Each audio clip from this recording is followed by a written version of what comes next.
What is up, everybody?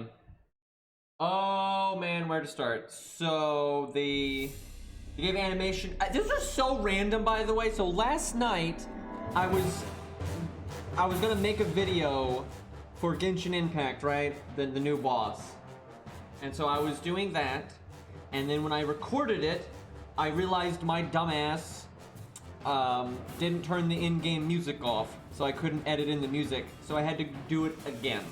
Right? And you might say, Green Man, how did you not realize while you were playing that the music was on? And that is because the way OBS records sound, it needs to be way louder in the game or whatever you're doing for it to pick up well in the recording. So I had the in-game sound so loud, I didn't want to have my earbuds on because I don't want to hear that shit because it's too loud, right? So I didn't have any sound myself.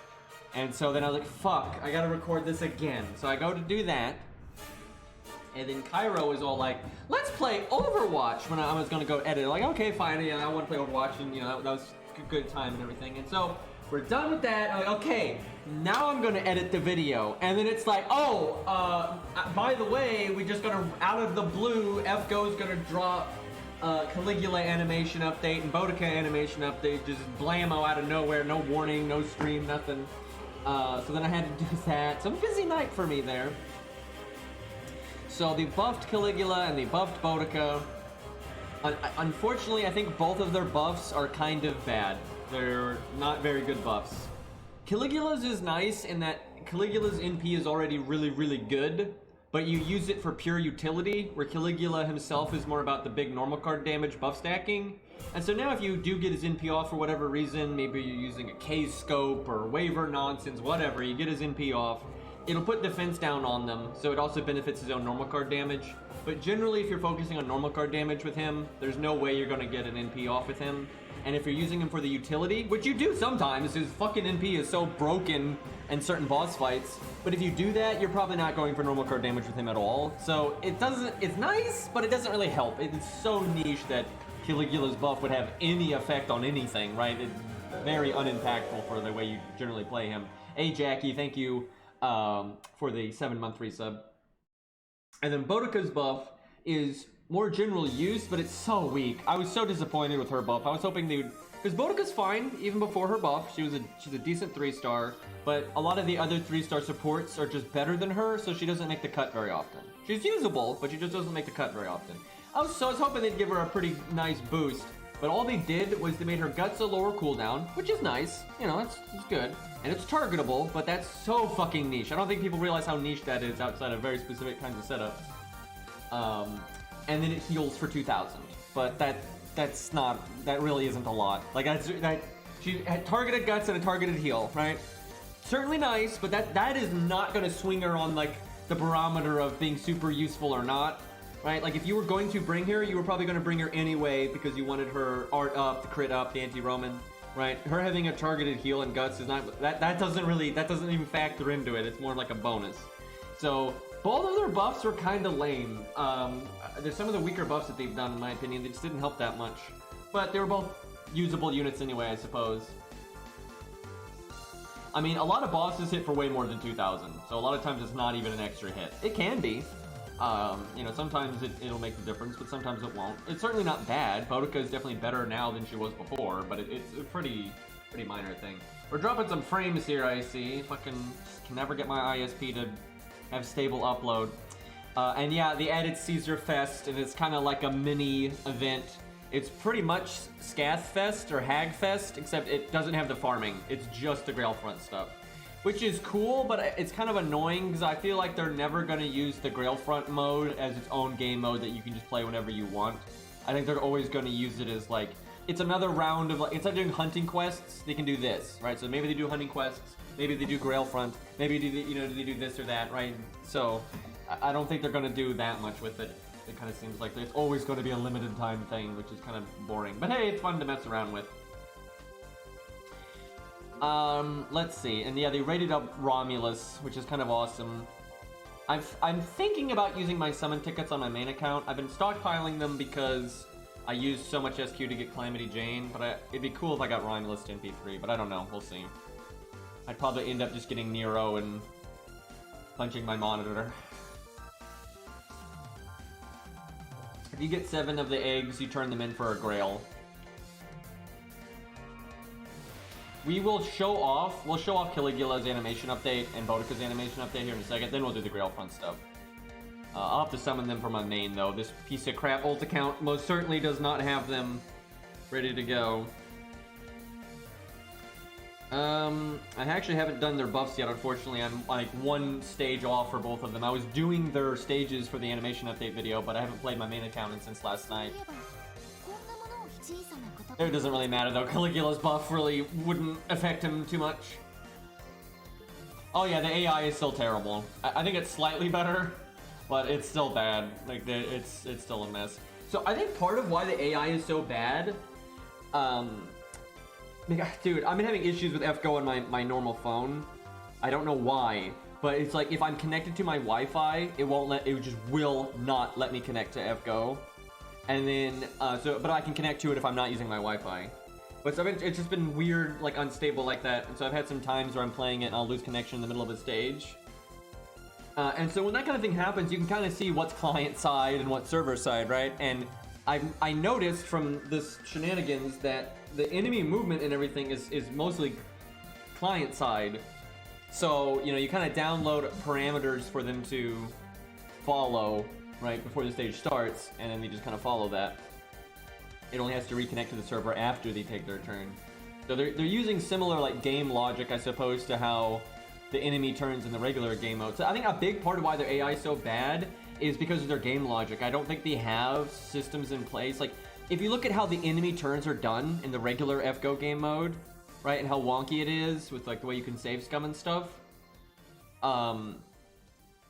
I just don't think they have the groundwork to have good AI. Like I don't think the game code is like set up in a way where they can have like a complex AI, like, okay, if this happens, do this, if this happens, do that. It doesn't seem like they have that. Because ultimately, the enemy AI in this game, outside of very specific things, like, okay, when their health bar is broke, this happens, or they'll always cast this skill before their NP, and stuff like that, outside of like very specific things that they can do, the AI in FGO is awful. Like, just the regular game mode, right? It's random. It's actually flailing. Like, literally, the enemy AI is just flailing. They're not actually accounting for anything you're doing.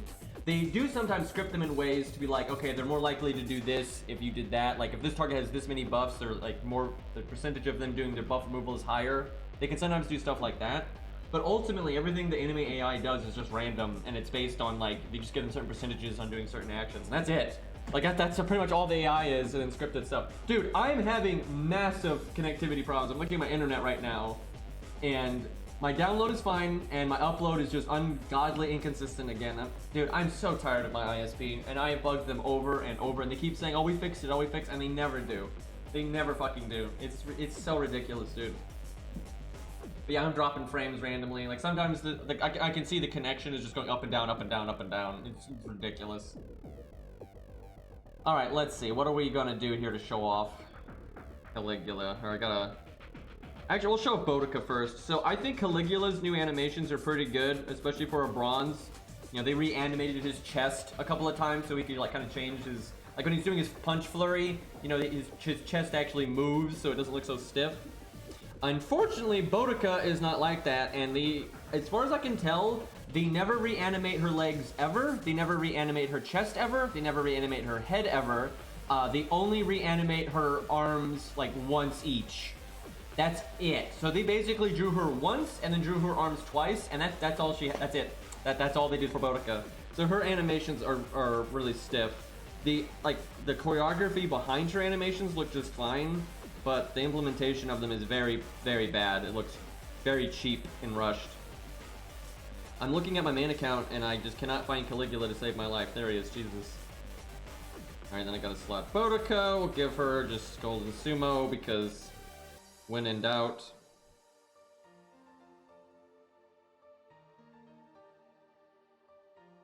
Okay. I just gave my coup like the worst CE ever, but it's temporary. I'm not even sure he'll be able to solo this, but we'll give him a shot here. It's not a particularly good solo unit when he's not grailed.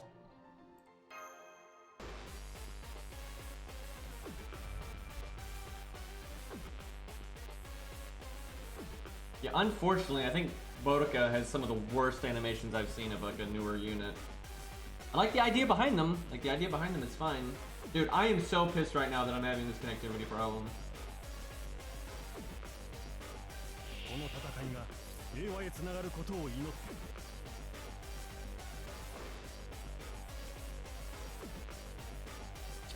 Let's see. We'll do slow-mo once we actually get in the solo part. If you could kill one of these, that'd be great. His voice acting is incredible, by the way. It's the same guy that does Arash and Spartacus, but it's funny, he could really, and you know, Castergilius, but he could really phone it in and kind of just, you know, berserker noises from Spartacus again, but he doesn't. That voice actor always puts so much effort into his stuff. Because, you know, Spartacus is like excited anti-oppression rage, right? Where Caligula doesn't sound like that at all, right? Caligula is just like, he's like sick with rage, you know, he's like super fucked up. But yeah, all of his characters are, he puts so much effort into them, right? It's quite something. But yeah, he always does good stuff. But see, look, they changed perspective on his chest there, so, you know, it makes the impact look better. And, because for example, when humans are moving, right, if you watch yourself in a mirror or whatever, like if you're sprinting forward, if you leap, if you're, you know, leaping and punching, or you're just punching, you know, your shoulders are moving, your chest is moving quite a bit, right? So if you have someone like leap forward and do like a leaping punch or some crap, and if their chest doesn't move like at all, and especially their shoulders, it doesn't look right, right? It looks bad. And you can see this in anime. When anime doesn't have budget, they do paper mache crap too, and it looks really bad in motion. It really does, because people don't move that way. Where when animation is giving a fuck, and someone's doing like a leaping charge or whatever, you know, they'll have their body move a fair amount on the way, and so it looks, you know, a lot better. And so a lot of like newer 5-star animations and stuff, or even new 4-star and even new 3-star animations, they make sure to move them around quite a bit. They reanimate them a good bit. But my god, when they do animation updates for old units, they normally don't. Thankfully, Caligula and Ushi, they actually did pretty good with. But Boudica, man, was... Well, I'll show it when we get there. It's not great.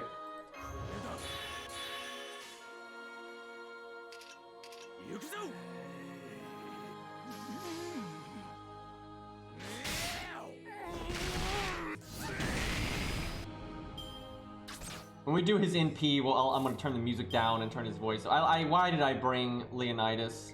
Why did I do this? They're all archers.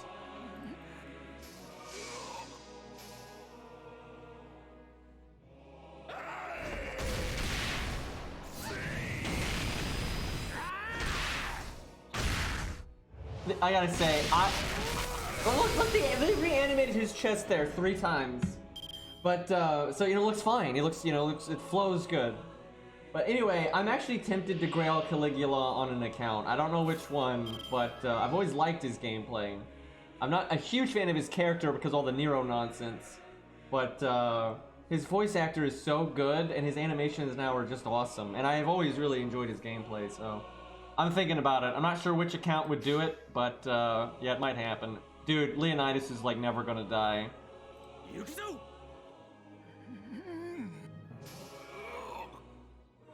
Yeah, it's also really backwards. If you look up Caligula's actual history, it doesn't really make any sense.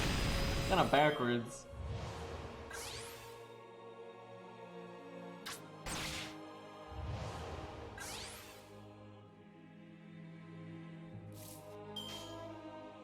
Yep, Leonidas is here to stay. I want to like show off his skill animations and his NP, but we're never going to be solo.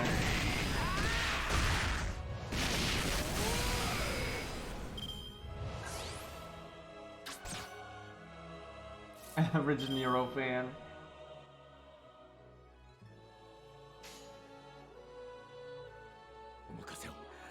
I love his initiating art card.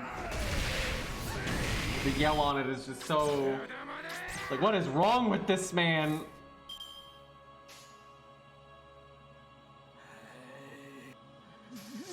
Leo alive on turn 8, by the way. About to go to turn 9.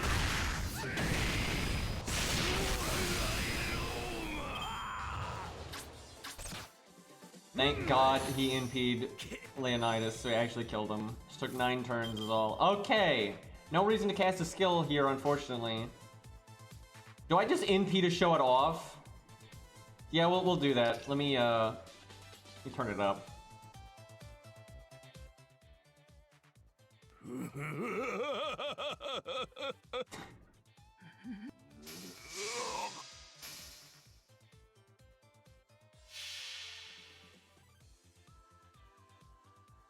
There's another wave. We'll get Buster later.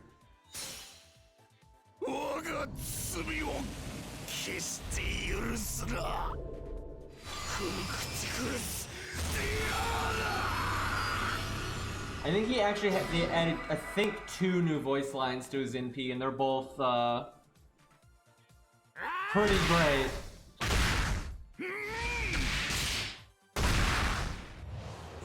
But yeah, one of my accounts probably railing Caligula now, which I can't believe I'm saying, but like I said, always liked his gameplay. And I never minded his design and that kind of thing, but my god, the voice acting and animations are so good now. Alright, here's the BBB.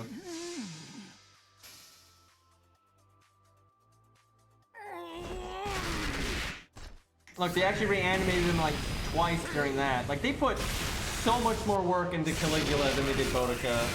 You know, just a guess, but I think something that might have happened is they wanted Caligula ready for 5-2. Because Caligula plays a rather large role in Lost Belt 5-2.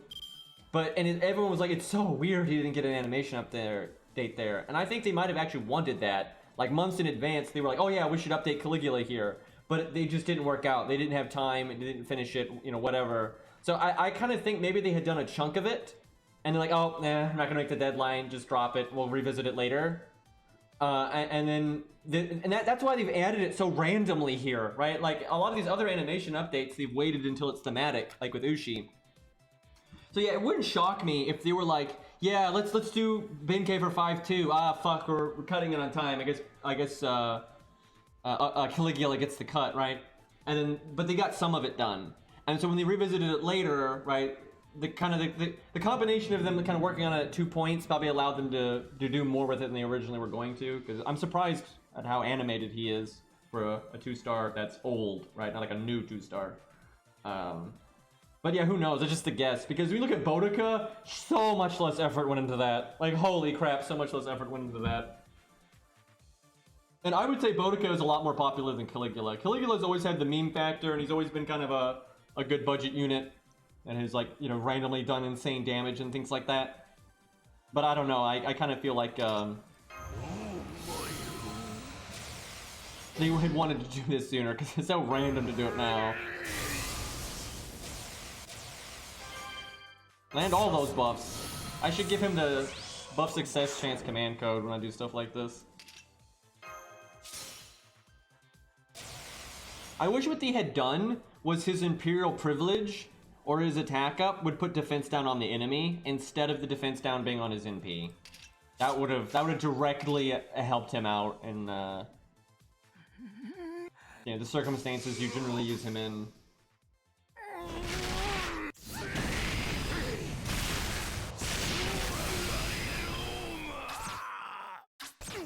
Okay, taking a little bit of damage there. Our defense down not doing us any favors. I kind of wasted our heal too. I need to save my evade. This is tough. We might lose. We might lose. It's gonna be close. The defense down is what's really getting me. I would have killed this guy on this turn no matter what, so I shouldn't have cast Imperial Privilege, and I should have cast it after I took damage.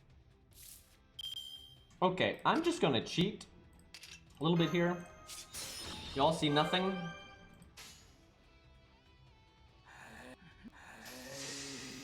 Just, you know, being a good master, you know, helping your servant out.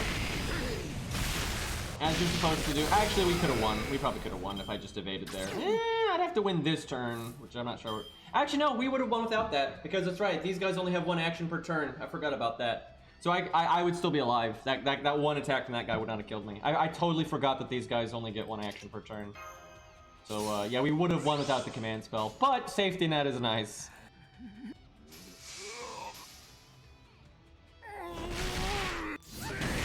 Actually, we super could have won. He does one-shot it.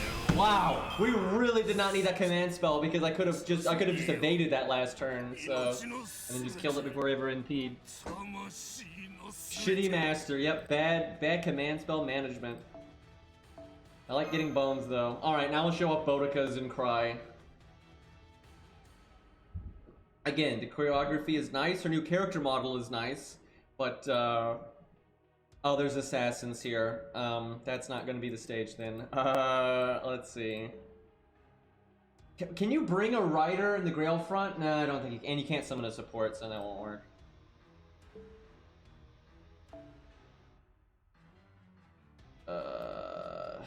Could do the door daily, but this account doesn't need...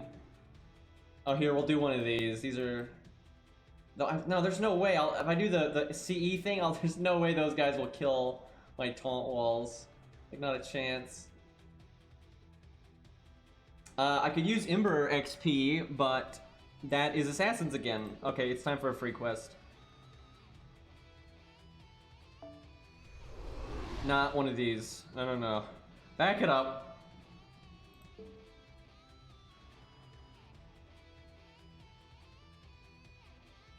Yeah, Benkei's was pretty rushed too, but at least Benkei had like some animation done, and his NP was really, because Benkei's NP is awesome. But yeah, there's definitely some sloppy work on Benkei. Look at all these interludes in this one node. That's ridiculous. Okay, is there any nodes in here that kind of stand out as Bodica can handle it? I like the fucking assassins everywhere. Here we go. She can probably do that. Hey, look, another Bodica. I'm gonna go with mine though, just because I like stage 2 more. That's the only reason. Probably not bring George, but this account doesn't have another taunt. Oh fuck. Well, it does have a level 1 Qingong. It's just Qingong's taunt doesn't last too long.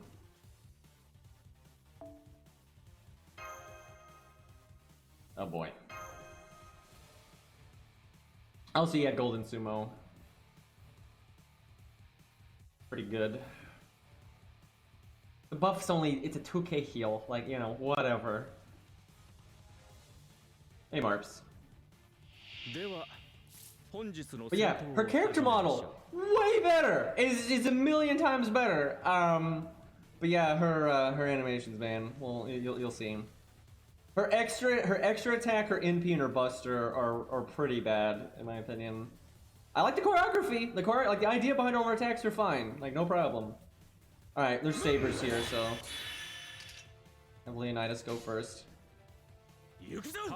And they did add her other Noble Phantasm with like the laser spam and stuff, but they put it on her quick attacks for some reason. I wish they'd put it on her art attacks. Kind of weird.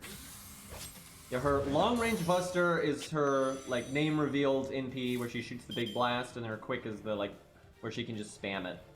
So, nice attention to detail to what she can do lore-wise, but, kind of weird card selection, in my opinion. I wish the extra attack had been the name-revealed NP, because you're never going to do her long-range Buster, really. You're normally going to do her initiating Buster, so you almost never see that animation.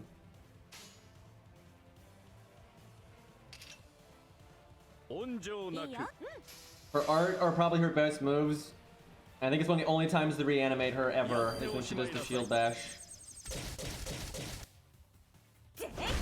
Actually, if you didn't reanimate her, oh my god, she just like leans forward. They just like oh my god, that's you're killing the game. It still looks okay, that one, but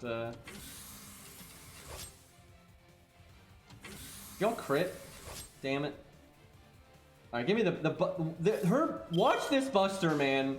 Like, they do not reanimate her for this entire thing, and then watch her extra attack. It's just, she is pure paper mache, and it does not look good in my opinion. It's very noticeable.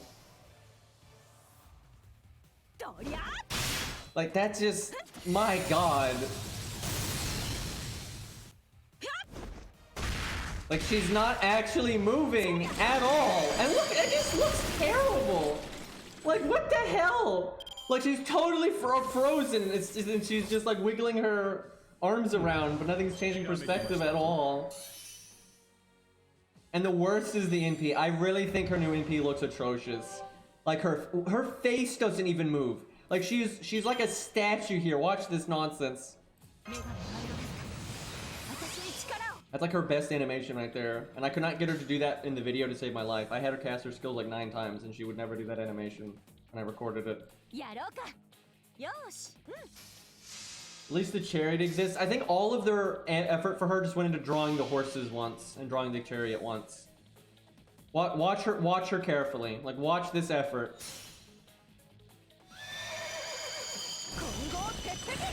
Like, holy crap. It's so bad. Like, that absolutely looks terrible. She's moving on a goddamn chariot and she's totally static. Also, the chariot CGI, so there's also that.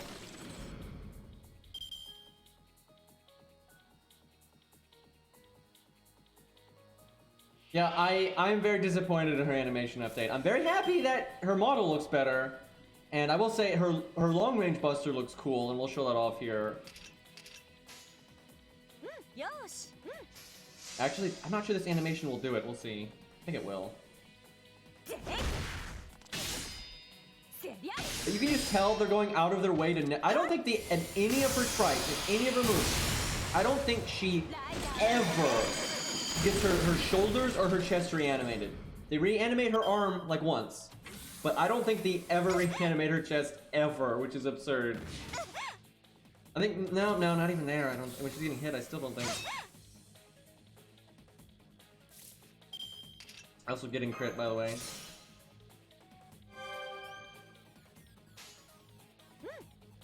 And I've seen people be like, well, what does it matter if they're reanimated? It's like, it's what the end result is what matters. And that's true, but the end result is always, like, that doesn't look natural, right? There's a reason why when anime wants to make somebody, like, leap forward, they don't just make it a static image, unless it's a bad anime. But, because it doesn't look good, it doesn't ring true. When you see it, something looks off, you know, it looks too static.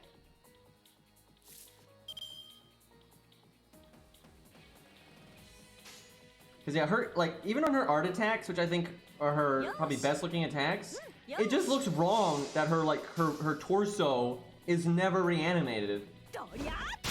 Like, that is so unnatural. I mean, look at that. Like, how are your shoulders not moving? Okay, no, they reanimated it once. I can see it, they reanimated it for that one attack where she shield bashes. They reanimated like half of it. I'm not sure they did the whole thing, but they do change her shoulder position for that shield bash. So at least they did that. But yeah, Caligula's is much better. They reanimated Caligula quite a bit. Why did the final enemy have to be a saber?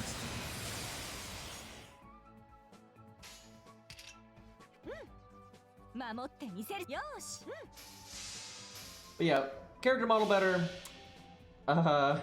This NP though, this is one of my least favorite NPs in the game now. Look at that, I mean, holy... Oh boy!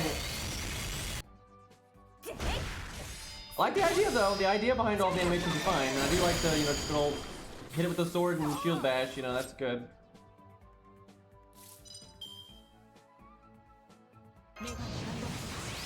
Alright, let's go damage. Sadly, this guy's not Roman. I could do my first skill to try and get the crit buff. You know what? 10%, 20%. Let's fucking do it. Give me these crits. This is totally gonna work. Damn it. How did it not work? Yeah, her MP looks better on fast mode just because it whizzes by so quick. You don't have as much time to see it.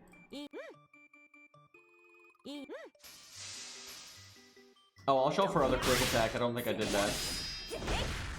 But yeah, it annoys me that they gave her other NP, which is good, but then they put it on all of the animations you'll never see. Because Boudica prioritizes Buster art, very much so, and then maybe quick art. You won't see this laser spam if you do quick art. You won't see the laser if, like... Why would you... It's so rare that you would put her Buster card not as her initiation, right? Because, for example, let's say it's a team play, right? So the cards are more mixed up. and you're focusing on Boudica NP game, right? And Boudica has her Buster and her art card, all right? So you would probably use your teammate's art card, and then Boudica's Buster card, and then Boudica's art card. So she's still going to do her Buster attack to initiate, right? And if she's using her own actions, of course she's going to do like Buster art, and things like that. So it is so rare that you would ever get to see her close range Buster, because she only has the one Buster card. So yeah, and then the quick attack where you can see the sword spam, it'd be very rare that you would ever do two of her quick cards in the same action anyway, because normally you're prioritizing the art cards and stuff. Like, dude, that Buster looks awful. Like, her arm just doesn't move at all. Like, it just there's no impact. It just it does not look right. Like, she is so blatantly full-on paper mache mode. Like, her arm and her Buster is just that and her chest. Like, that is just a mess. Like, can you imagine if you were watching an anime, right? You're watching an anime and someone does like a big dramatic leap, and it looks like that, right? Like, it just is very lazy. Like, this is not a cool Buster leap in the slightest.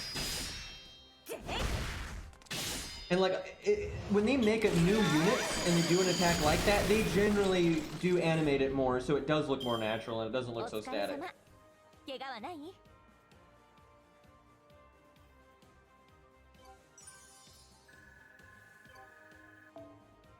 But hey, it is certainly better than her day one animations, because day one animations are just the worst thing ever.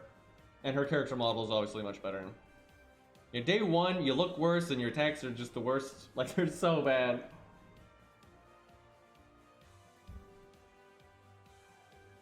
Even when they make 3 stars that are new, they generally animate them quite a bit. Like Ricky Boy and stuff, they animated him plenty, right? They drew him plenty of times.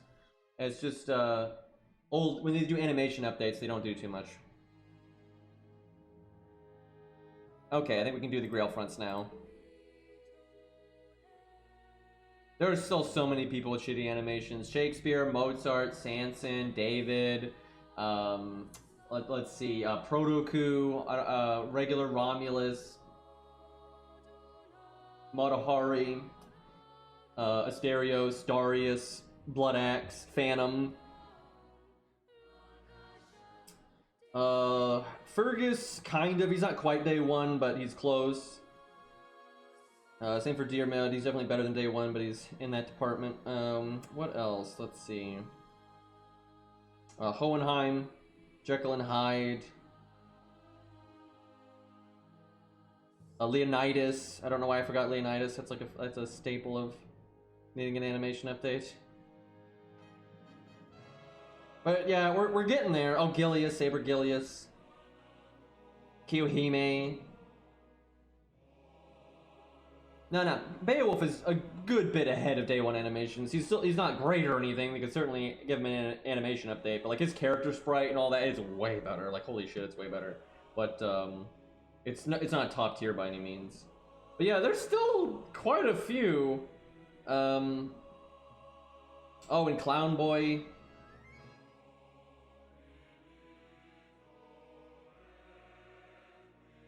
And there's a lot that are kind of in that Billy the Kid range, where they're quite, meh, but they're not quite as bad as day one. Oh yeah, Kiyohime got an animation update, that's right. I care so little about her, that's right, yeah, she got the... Yeah, I remember that now. Her MP looks better at least, but honestly her animation update was pretty boring. Kind of hard to do a lot with her though, that's not even their fault on that one.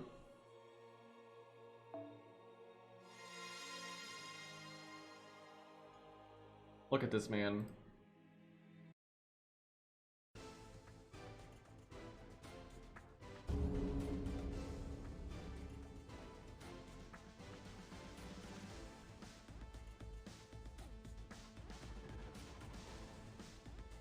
They should give him that as a costume. It's so easy to implement that. There's like no reason not to give him that as a costume. Oh man, they gave us Berserker. I think our only Berserker is Hercules. I guess we'll just not use a Berserker to make it harder. We'll let Hercules sit this one out, and he'll judge everyone else's performance.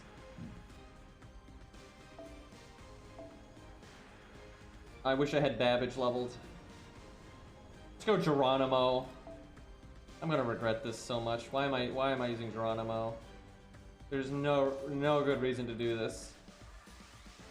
Go Lantoria. Oh my god, this is a terrible team. This is terrible. Holy crap, what am I doing with my life? Like, Ku is so much better.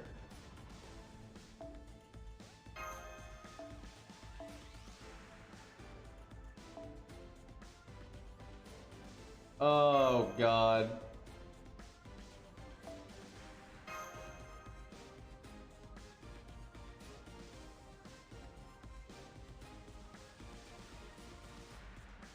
I still am happy to use Book. It's just Geronimo, man.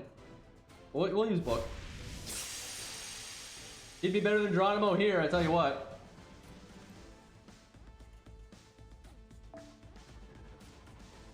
I like how they have Hercules there, you know. Look at them using Medea and Herc, going all Fate Stay Night mode on it.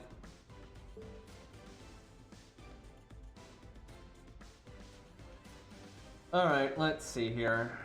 Try to get that attack up for Lantoria. She's gonna need the damage.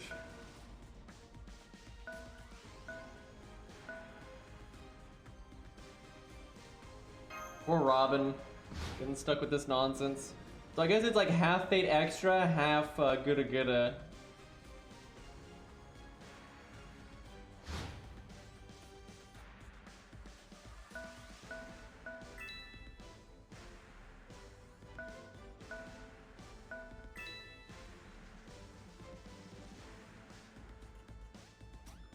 Let's see.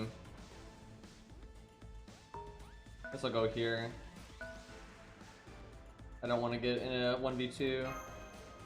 Messes up the deck. Interesting lineup, yeah. Come at me, bro. What do you got?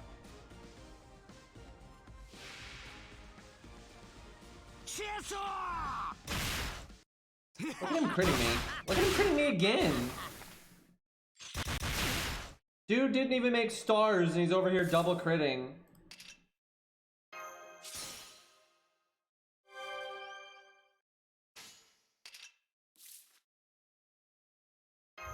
I'm doing it. See, red, press red. Got him.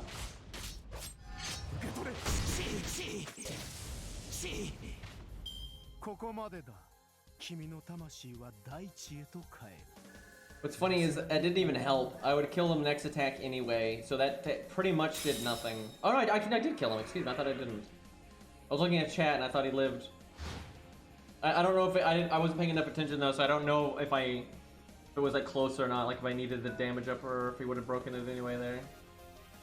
At least he broke it though. It's a shame he didn't get his NP. If he gotten his NP here, we could blow him up. Maybe we just use the art up, even though we're not NPing.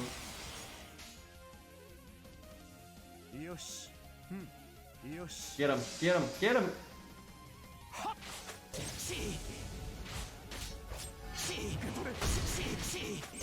Damn it. That is unfortunate.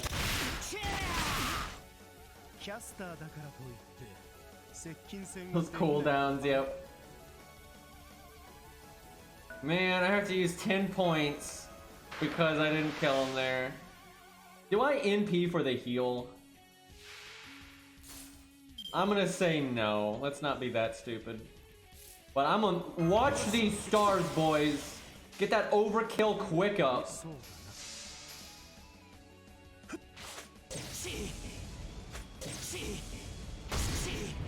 Oh man, we might have made an extra star because of that quick up.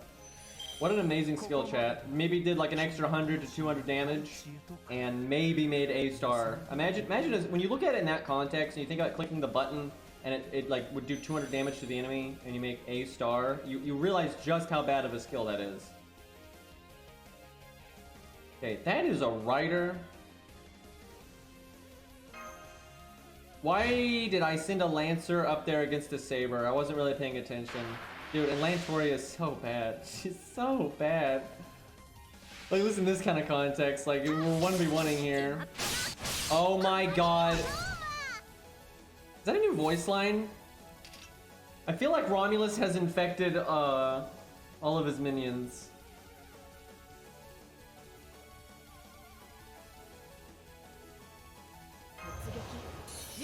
This is not good. Need to get my NPE. Not that it's gonna do a lot.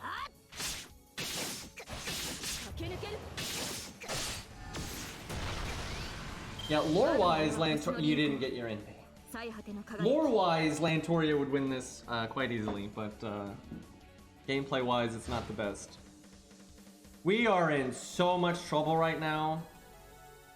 So our only chance here is we have to kill her so she doesn't get an action. That's quite important. How is Geronimo going to clean up everything that's left, dude? Just crit forehead or high roll on everything. You didn't crit. God damn it, dude! And it's not. I'd have to use a whole turn to do 2,000 damage instead of NPing. Well, that's GG. Okay, let's which one of these? One of these is restart. Clicking buttons at random, and I just deleted my account. I wouldn't put it past FGO to have a UI that bad.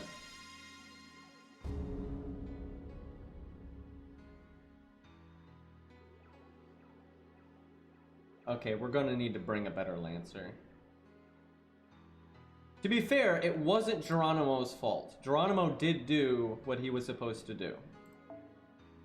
Okay, chat. So the smart thing to do if we're not gonna bring a Berserker would be to bring Nursery Rhyme, or Nursery Crime, but we're sticking with Geronimo for now, because... I don't know, I'm out of my mind.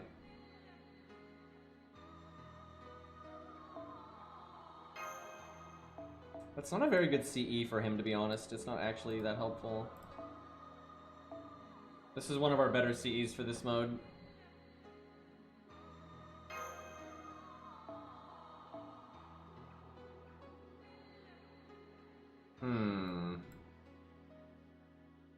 I need just, like, damage.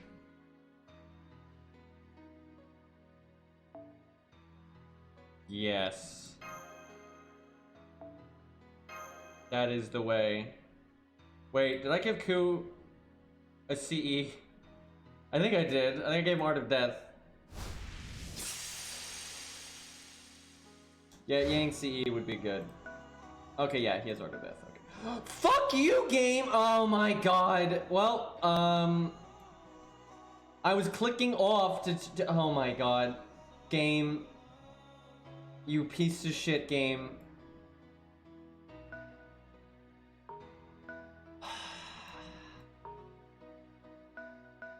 10 out of 10 UI. Yeah, I didn't want to do anything with Ku there.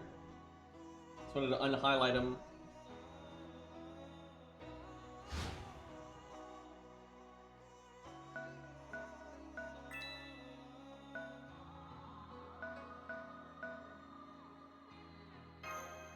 This is not ideal, because now I'm down an action, so it's harder to kill Murder Hobo.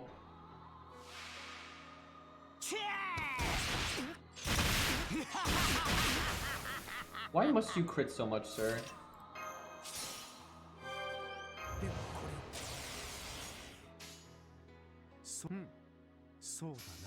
We got so much Buster up now.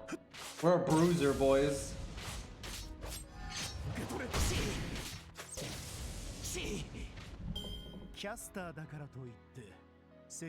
I wish Caesar got to fight in this mode. Make it unique. Make him harder.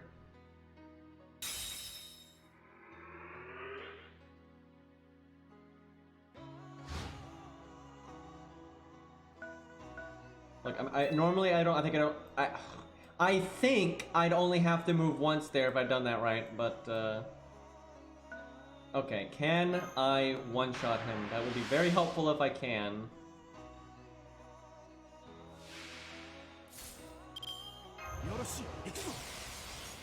Use the attack up, but he's got it. Got that limit over 0. Oh, the crit! Nice. They were easy. No murder hobo. Who just needs to go first?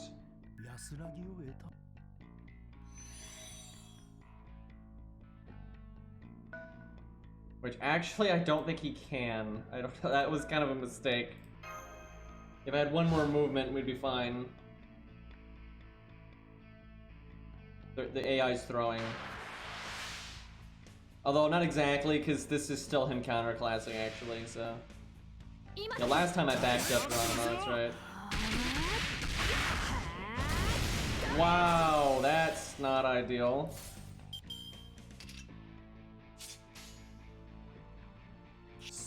This is going to do nothing, but the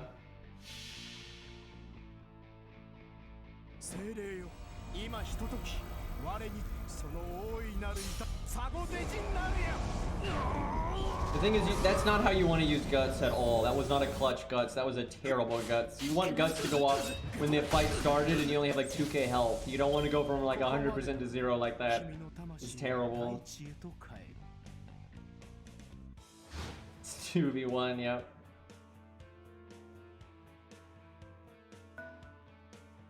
If only Geronimo could have, I could have backed him up and let Ku get attacked. It would have been pretty bad in what I did. But yeah, maybe I should even have Ku go for the attack up, because that's what's kind of putting us in this awkward scenario. I love the background, though. I bet you if you fight in that arena there, you actually get the arena backdrop.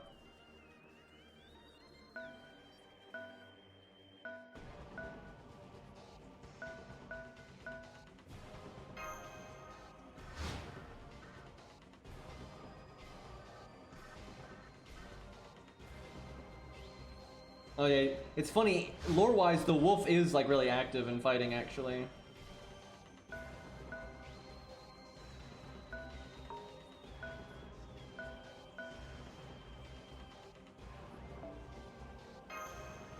Wait, that'll make Geronimo show up with Ku. I don't want that. Fuck, I don't want that! It's bad! It's super bad! Watch him kill Geronimo and hit Ku. That was so bad. It literally killed Geronimo for free because of that. There was no benefit to that in any way. Nothing was beneficial about that other than just Geronimo dies.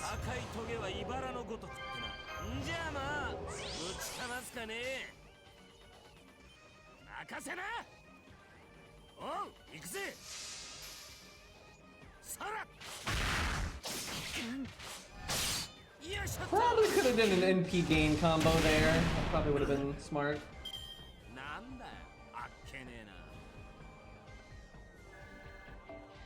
Wow, that attack up sucks. That attack up power up super sucks. It's only one turn. Like, that is not useful. Especially how it was there, because their health was low enough. It literally did nothing. So the whole reason we got Geronimo cut out was because we were moving Ku to get it. That ended up being super unworth. I wish this game had a restart button. Maybe this is it. Nope. Why would you? Why? Why is that? That's so dumb.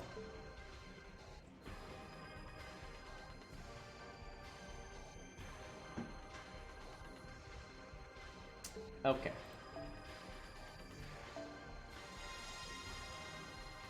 Well, we know what most of the buttons do now. We just don't know what the bottom one does.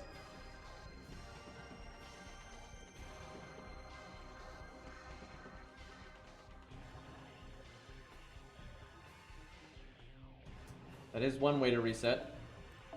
Alright, let's not randomly waste an action at the start. Dude, Berserker makes this so boring. Like, Berserker makes this so fucking boring. Because they line it up so it's kind of awkward for your classes, right? But if you just move the Berserker, you don't care. Oh my god! Just waste all the AP! This button, why does this button even exist? You can just click the menu button again. Like, you can just make it the menu button again. They really need to make this UI better, but I don't know if you'll have noticed this. Every UI in FGO is bad. All of them, right? They've never made a good functional UI in FGO to begin with, so.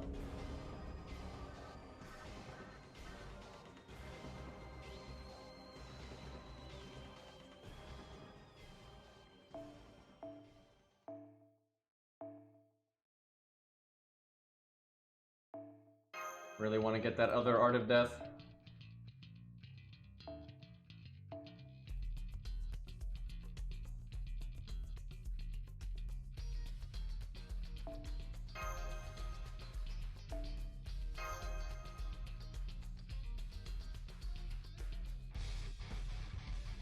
Okay, I'm not gonna worry as much about getting the attack up. If I can get it, great, but...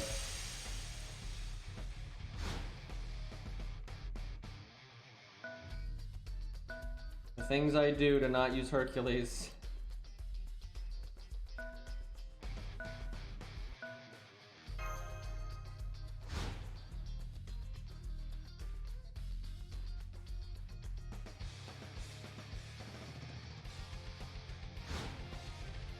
They want you to either have your Lancer be attacked by the Saber or for your caster to be attacked by the Rider.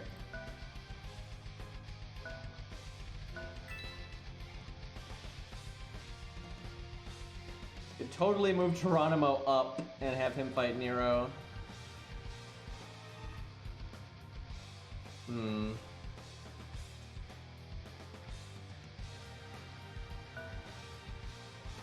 just leave him where he's at. And back up one with Ku.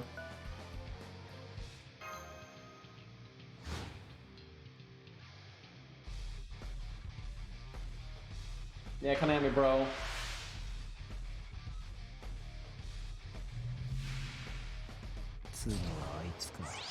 Dude, if he invaded there, it's so meta.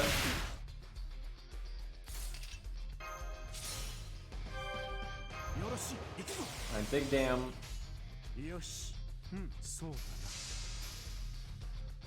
I actually wish he had triple attacked because we still would have healed it and then I would have gotten more NP gain. It didn't need me more. So. Unfortunate.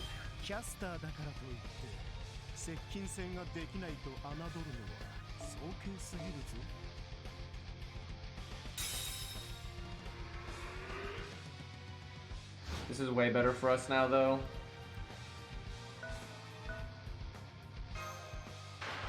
As long as I one-shot him, we're looking super good now.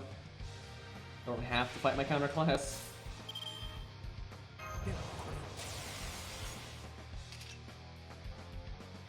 Could do the attack up. I think we're alright though.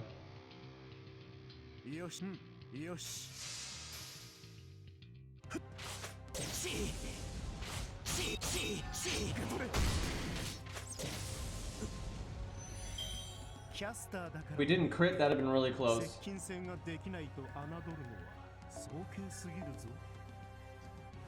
The overkill though was about the damage you'd see from a crit though.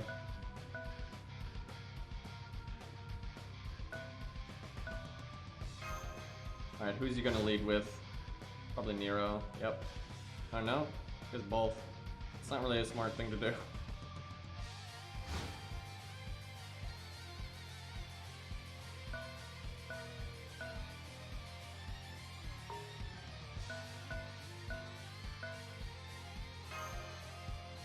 Had them switch places and they're good to go.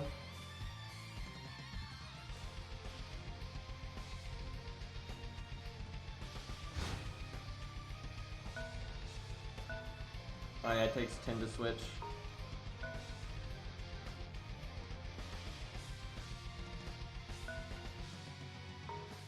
Do I want to attack Nero? I don't think so, because then she'll get to attack me, then take her turn and attack me again.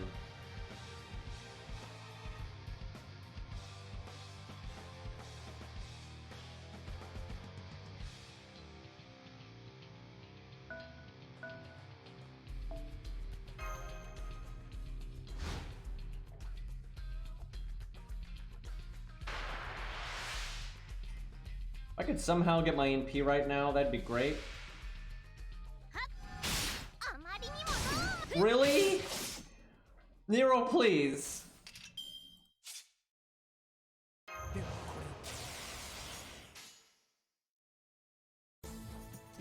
I'm not sure do I even use, I don't think I use the quick attack. There's like no reason to, even with the quick up. Like I need NP gain, sure, but okay.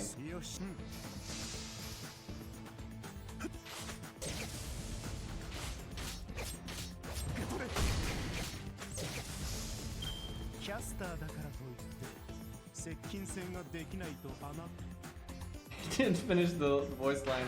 Oh god, she's attacking twice. Well, we have guts. I thought they'd move up. What's his face?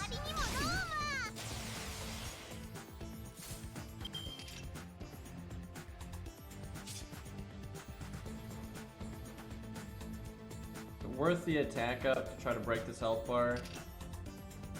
Yeah, if it doesn't break though, I'm gonna be very sad.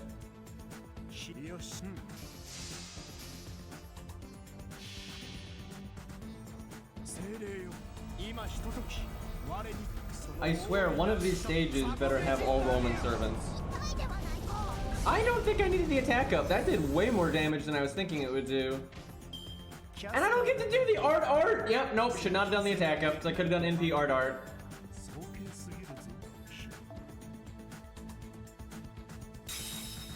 Wasting my buff.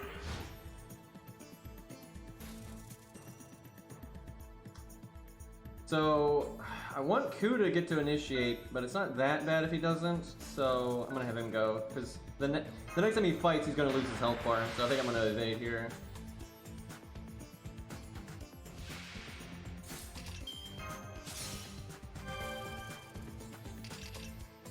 Shame I don't have the 1k heal command code to get to his health up enough to potentially survive another hit.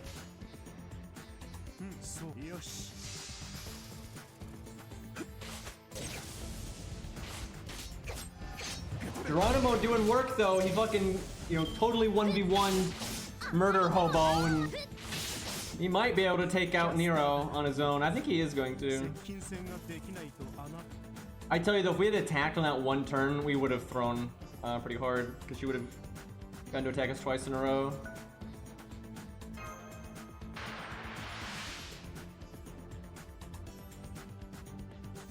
Now see, if I hadn't wasted the attack up, I could use it now, and we would probably, that would let us kill her right here. Even with the art up, we're better off only using one art card because of our CE.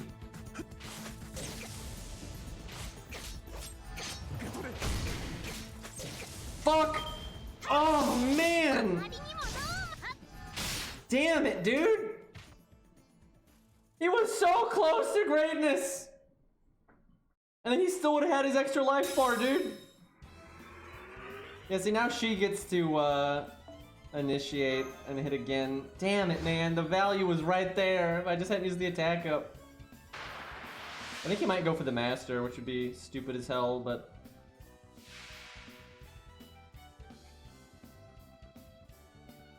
Oh my god. I forgot she had her MP. Dude, he threw because he didn't do the 200 damage. That's so fucked. That's so fucked. Oh my god.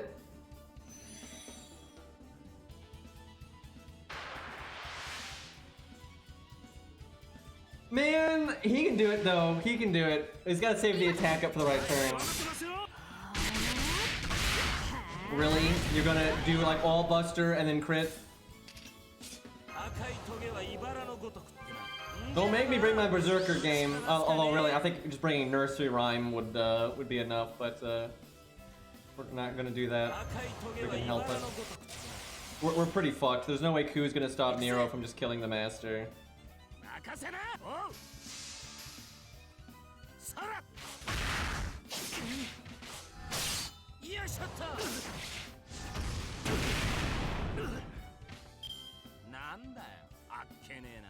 Ku got the damage though. Maybe we give. I think I'm gonna. You know what? We're using. I got it. I got it, chat. I got it.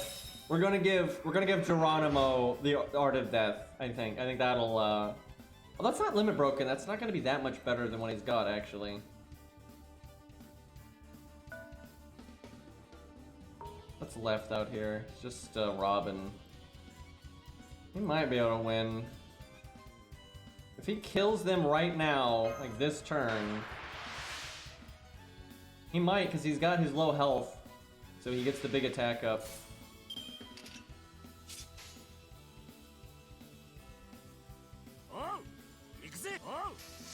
Murder them!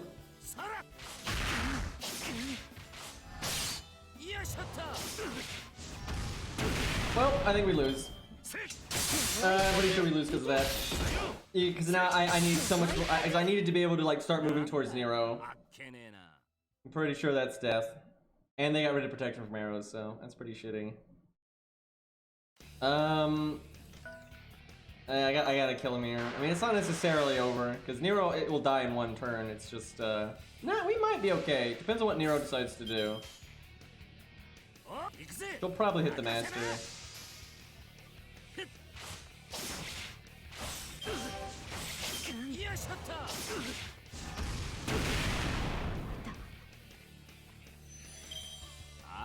Man, Geronimo could have 1v1 Nero and Murder Hobo if we just had not used that attack up.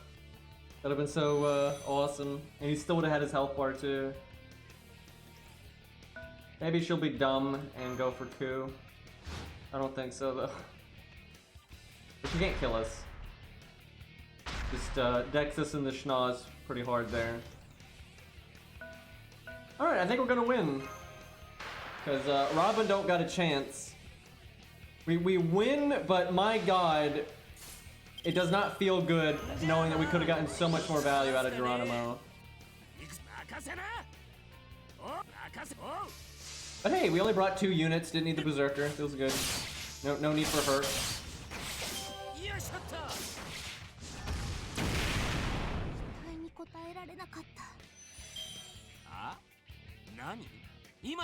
The old tried and true combo, the duo of Geronimo and Ku, right? Everyone knows that one. Makes total sense. Like how there's a free NP down there, but I'm already at like 200%, so it doesn't really matter. Why is Caesar leading the charge? What is the tactical reason for that?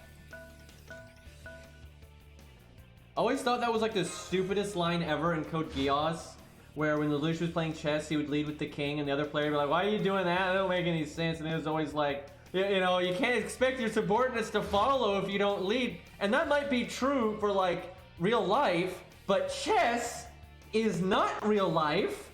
It is a goddamn board game, and it is not smart to lead with the piece. That only, like, I guess there's occasionally maybe some bait and switch bullshit, but generally no. Like they're just the dumbest fucking like anime trying to sound cool, and it just is like that doesn't make any fucking sense though. Watch Caesar come over here and just whack my master and win. Like literally, if his master hits me, they win. I think that's actually his strategy right now. It is. That is his strategy right now, but he's going around the wrong way. I shouldn't have gone for the NP then, though.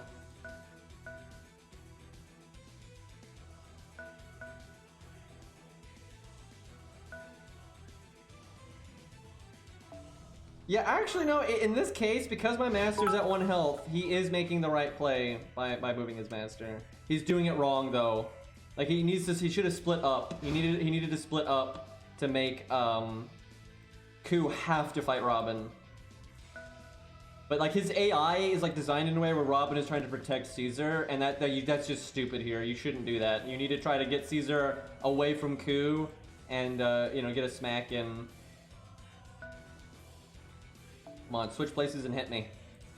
Do it. Yep, AI throwing. They had a good thing going on there, and then they messed it up.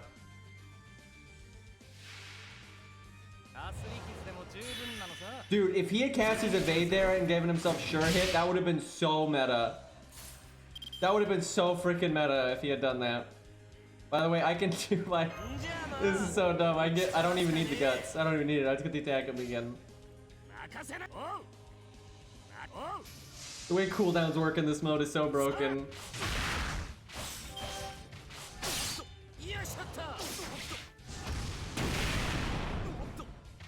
Robin just threw, man.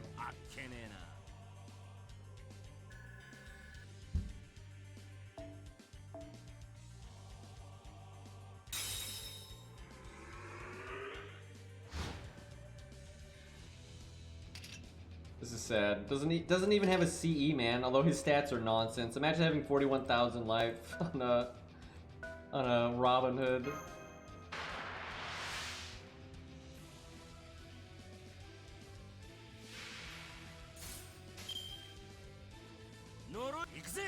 I think we got him here. I kind of want to do this again real quick and just not bring the Berserker, like actually bring a Berserker and just show how much easier this is. Or, you know, don't bring Geronimo, that would have helped too. Bert can solo this like so easily.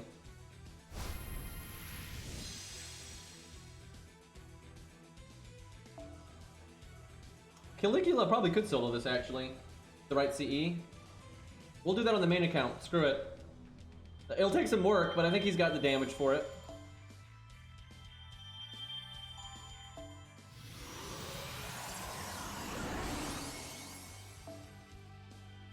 Because Berserkers are able to one-shot people so easy, as long as you get the initial attack, you're in really good shape. Although his stats are pretty low, and he'll get one-shot, so it will be tough to solo this with Caligula. Grailed, it would be easy, but non-Grailed, I think it'd be pretty hard. We'll see what happens.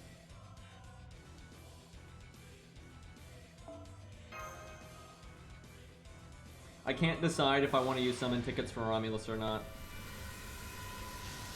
Alright, let's switch to the main account, and we'll use Caligula. And then maybe we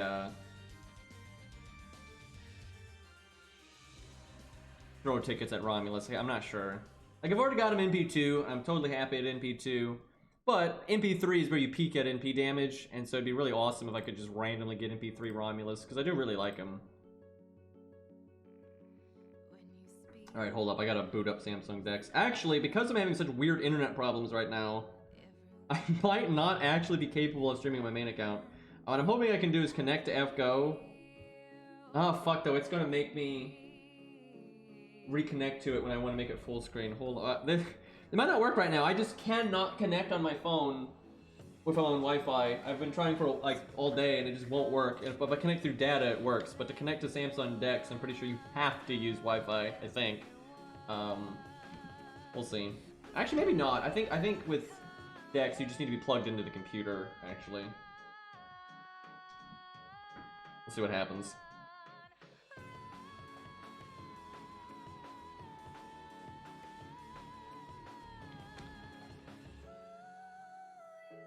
I mean, you have to use a cable, but a lot of times with these kind of programs, you need to have a cable to the computer and you need to be on the same Wi-Fi connection.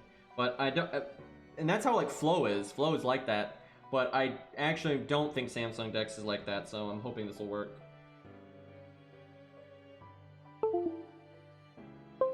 Wait, who stacks? You mean Nero's or something? Because yeah, I mean, buffs that linger between things.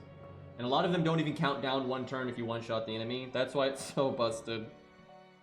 Like, there's some really abusable mechanics. That's why I was hoping they would change some of that. And they even said they wanted to change Grail Front and fix it up some.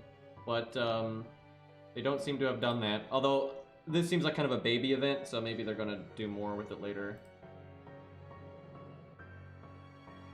Hey, Dex doesn't want to detect my phone right now. Work with me! There we go.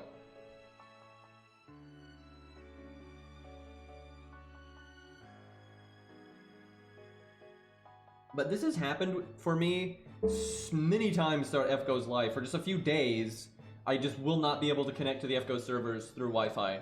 But I can through my data usage. But then I don't do anything, it'll just fix itself after a few days. This has happened many times throughout FGO's life. And it started happening last night. Yep, it's not letting me connect. Alright, I'll turn my Wi-Fi off on my phone and see if that will fix it. I'm not the only one that's had this problem either. I've seen other people have this problem too. It's kind of annoying when you have to use your data just because your data is more shaky and it doesn't necessarily run as well, and like sometimes you'll lose connection and crap like that. Alright, now it's working. Yep, turn the Wi-Fi off and boom, I get in. Yeah, I've actually seen a lot of people have this problem. I could not even begin to tell you why this happens. It's very bizarre.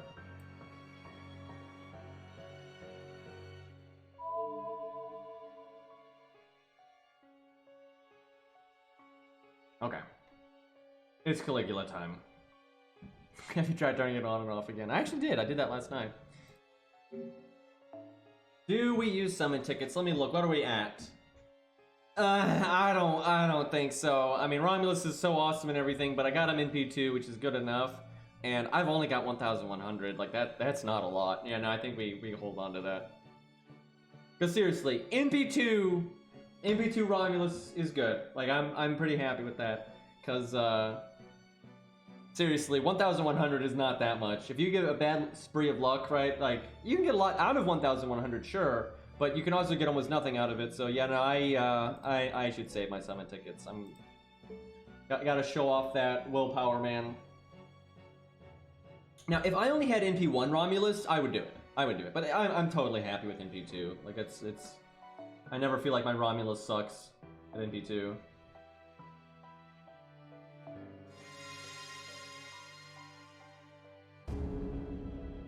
Wait. Before we do this, we should at least finish Caligula's strengthening quest and stuff. It probably won't matter much. Oh wait, is my screen messed up? That's weird. I got it set for Samsung Dex.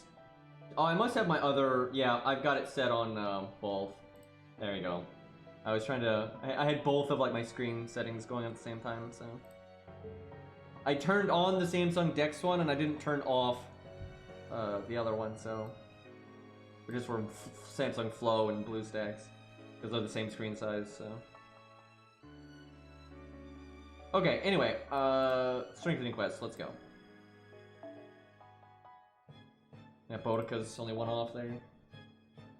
Alright, well, we won't use Caligula here just because one, he might fail, and then two, we'll save him for the Grail Front thing, so... why not? Why not?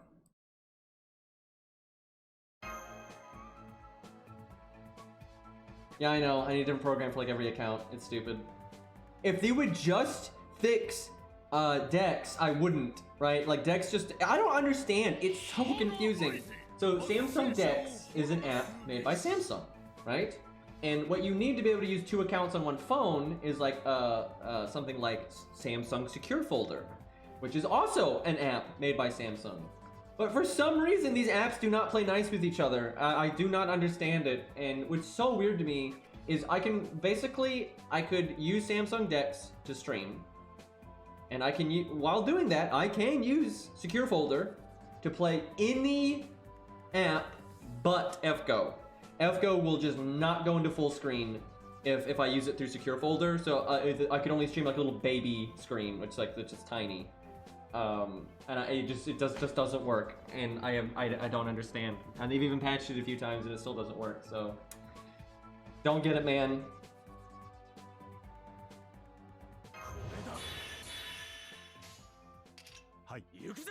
Spartacus's glorious animations, which they actually put pretty decent effort into. They reanimated him several times. Look, see, they reanimated his whole body for that attack.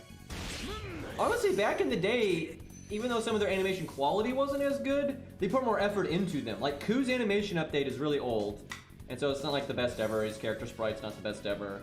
But they reanimate him like for almost every attack, like multiple times. They used to put quite a bit more effort into that kind of stuff. I will say though, even if you like Boudica, it's an objective fact they did not put very much effort into her, right? That's just an objective fact that she has very little animation work, right? But the last few months, they have been doing better. I feel like they've been doing animation updates faster, like something they're actually focusing on, where before I don't think they were even putting effort into them really. They weren't like doing it so slowly. It wasn't like, oh guys, we can't do them fast enough. It was just like, we're not doing them. And the quality has been a bit better, because they had a spree there for quite a while, where welfares and animation updates were just horrible. And they seem to be getting better here lately. Now, obviously, Boudica's a step back, but I'm hoping that's not going to be standard. But like, Ushi's was fine. Caligula's was fine. There was another one recently that was fine that I forgot who it was already somehow. Ares, or Eris, or what the fuck her name is. She needs animation update. I don't think Yoshi's is really boring. I mean, they could have done more with it. Like, they could have shown off her clones. They could have shown off her, like, Ice Noble Phantasm and her Fire Noble Phantasm and that kind of thing. But overall, I thought it was pretty good. They did a lot of, jumping, agility bullshit nonsense, which is what you kind of expect out of her. Do I NP here? Let's do it. Why not?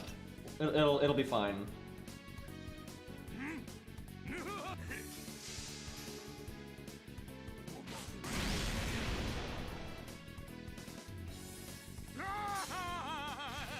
So she can like buff her weapons with a lot of different effects and whatnot. She's even got like an if I remember correctly, it's been a while since I've read her character material book, but I'm pretty sure she has a skill she can activate.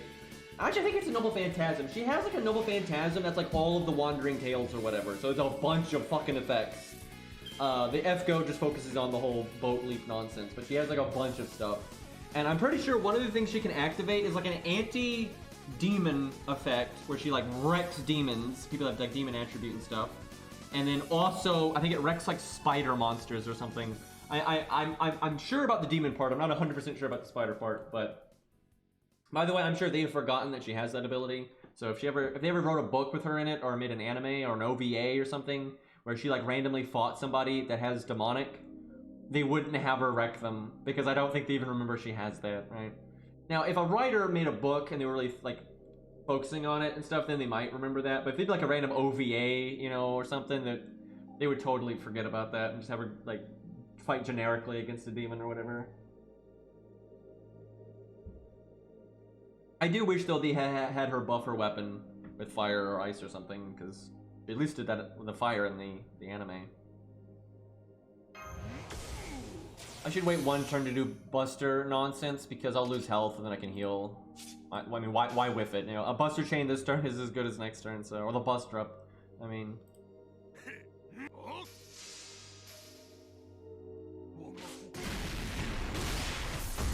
Gil's reason for summoning, he didn't even try to summon Ushi specifically, as far as I'm aware. I'm pretty sure he just tried to summon Japanese servants. And he was like, oh, because they're famous for monster slaying, which is kind of bullshit, because although there are certainly Japanese stories of like heroes killing monsters and stuff, that really is not like the world-renowned, most famous stuff for murdering monsters. There are way more legends out there, people like, and not like just, oh hey, they killed a monster one time. There's a lot of legends of people specifically murdering big nasty monsters and whatnot. It's just nonsense. That was just an excuse to... It had nothing to do with Gilgamesh. It was just Type Moon, Nasu, right, trying to come up with an excuse to put a bunch of Japanese servants in the Babylon story, right? That's all it is.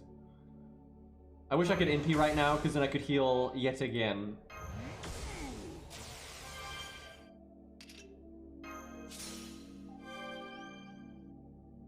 Shame we don't have the heal plus command code, or the 1k heal command code or anything like that, because that would really tip the scales here to give us enough health to not die. Cause yeah, or we could just kill him. That works too. Just kill him, no problem. But he also summoned Fuma and Amakusa. They just die off screen, and then the anime just didn't even mention them because anime. And then, you know what really disappoints me? I think this was such a missed opportunity, and this sums up my feelings about the Babylonia anime in general. Was there were so many things they could have flushed out, and expanded on to make Babylon a more like complete story, make it feel less like a video game and more like a proper visual novel or book or something. So like in the game, you know, they explained, so there were several servants that showed up and by Gil summoned them, and then they died before you got there. You know, this stuff's been going on for a while, right? And there was like this big fight where there was the demon army's general, who's like a big scorpion, half man, half scorpion kind of monster, and he was like very, very powerful. And before you get there, Tomoe Gozen was summoned, and she doubles downs with him, like they kill each other. And like her doing that like buys them enough time for you to get there in the first place and everything. And they don't even mention it in the anime. Now in the visual novel, they don't show it; they just mention it, right? But they at least mention it. And I was hoping when they announced the Babylonia anime that they would like expand on it and maybe show a quick flashback or something and show at least a little bit of the fight, right? And you know, give some credit to Gozen there.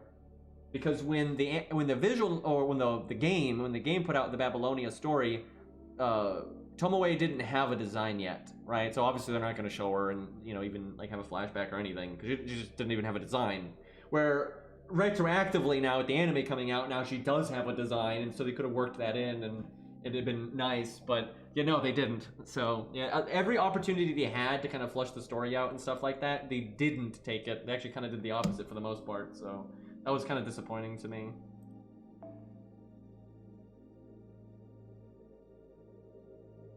Now that is a Babbage, dude. It's funny, I'm grailing my Babbage on my old account right now. By the way, I could have grailed him more if I'd actually bothered to have done the Tengu event on my regular old account, but I just could not muster the strength to do it. But I'll get another grail from this event, because this is an easy event to do. And I'm sitting on a grail right now because I haven't beat 5.5, so I can get my Babbage up. I could actually get him to 90 today if I cared to.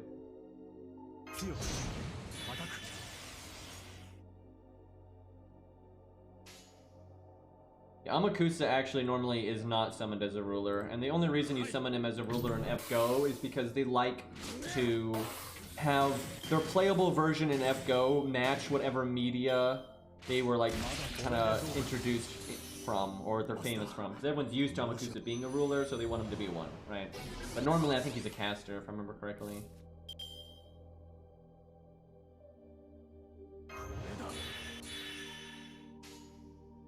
But he can probably be a saber too, that wouldn't surprise me. Yeah, they didn't do it with Vlad, but that's because Vlad is a day one unit where they didn't know anything about APOC. I've talked about this before. Day one, they went so out of their way not to use APOC stuff, and if they did use APOC stuff, they would not flesh it out, or they would make an excuse.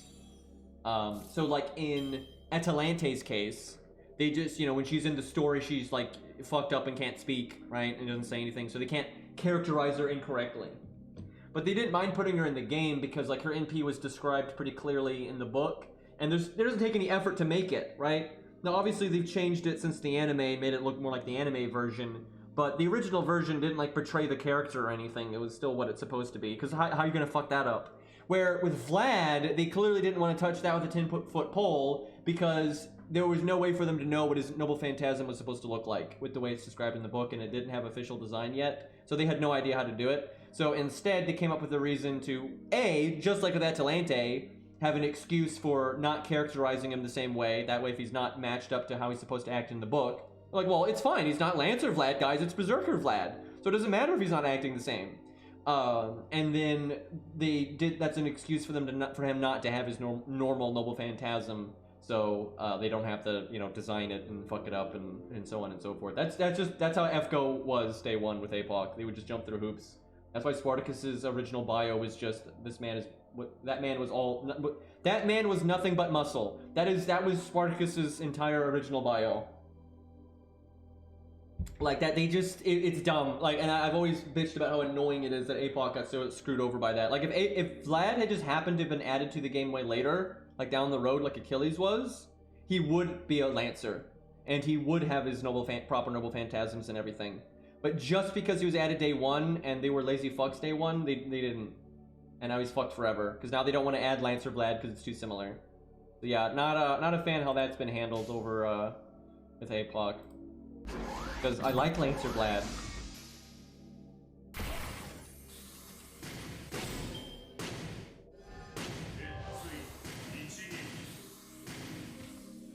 And like if you look at Shakespeare, because Shakespeare was a day one APOC unit. If you look at his My Room lines, they're so vague, they're so quick, they're so short, they're just nothing burgers. And it's really stupid because Shakespeare is the last person that should have boring, short voice lines. Like, it's crazy. You know, Shakespeare is famous for one, basically, you know, shaping up half the English language for God's sakes. And, you know, is just all about storytelling and is certainly not a boring person linguistically. And then APOC, his own story, he's obviously very, you know, flavorful with his language and stuff. Unfortunately, the anime cut a lot of that out, but... So it's absurd that he has such a boring bio and such a boring My Room lines and stuff. Hopefully, he'll be one of those characters that when they give him an animation update, they'll really flush out his voice acting and stuff too, and change his, give him a lot more My Room lines and stuff. They do that every once in a while, but he's not that popular, so might not happen. Alright, let's make a bunch of stars. Look at that, we need fucking 30 stars, man. It's incredible. And he gives himself a crit buff. And he has a star absorb buff if it's like team play and stuff. And what's great is the star absorb buff is on a different skill. So if you're in team play and you want those 30 stars to go towards your like Aussie or whatever, your Mordred or what have you, you can just not use the star absorb skill. Like, it's great. And also you make so many stars that it doesn't really even matter, because if you made a few stars the turn before, then he makes 30, right? It's easy for 2 units to get a crit, so...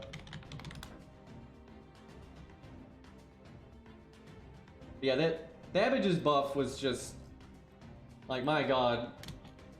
Very happy with it because it's made him a really nice, well-rounded caster that does good damage, has good survivability, and all that nonsense. Because his star absorbs on his first skill. It's the NP gain one. So yeah, you can easily just not use it with the star bomb. And because they made the NP up, like they really thought about his buff. This is one of those times where they're actually putting effort into it. Because his NP up lasts 3 turns now, because it used to last 1, but now it lasts 3. If you've got a turn, you're like, oh, I want my teammate to crit. I really want Ushi to crit here, or I want Ricky Boy to crit here, or Ku, or whatever. Beowulf.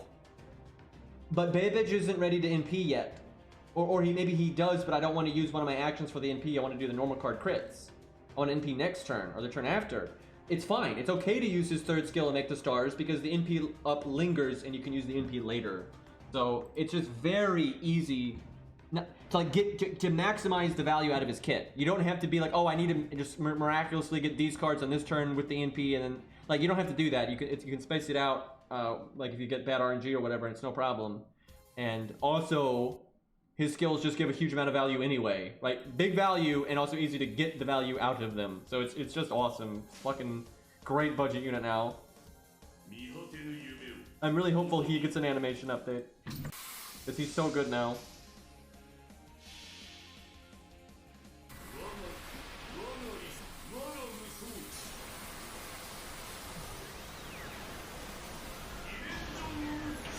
Oh yeah, APOC books are like, if you care about the characters and stuff, and you want to understand the characters and see what their motivation and backstories are and stuff like that, it's way better to read the books than the anime, just because the anime just literally cut out most of the characterization for the characters, which really sucks.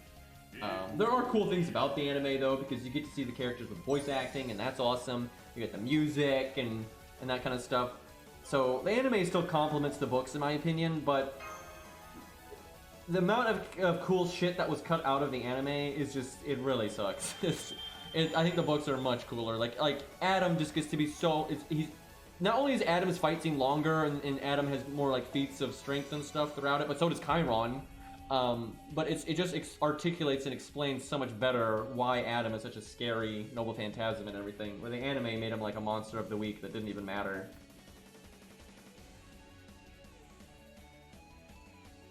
Yeah, if you like Mordred, I highly recommend you check out like her flashbacks in the books, because they're a lot more fleshed out and they explain like her thinking and whatnot. The whole reason I actually, because I used to not care that much about Mordred. I didn't like hate her, but I never really cared about Mordred that much.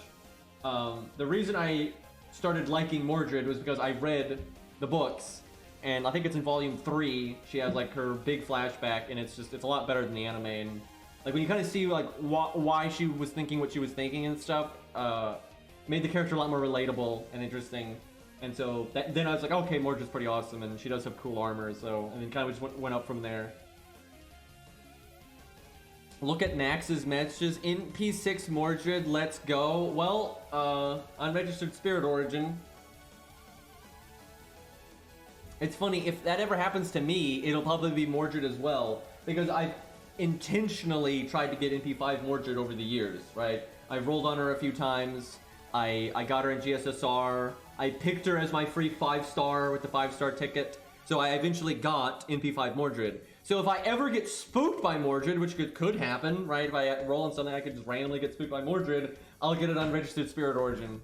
Unfortunately, that means nothing, because you need 10 of them, and I'm not getting spooked by Mordred 10 times.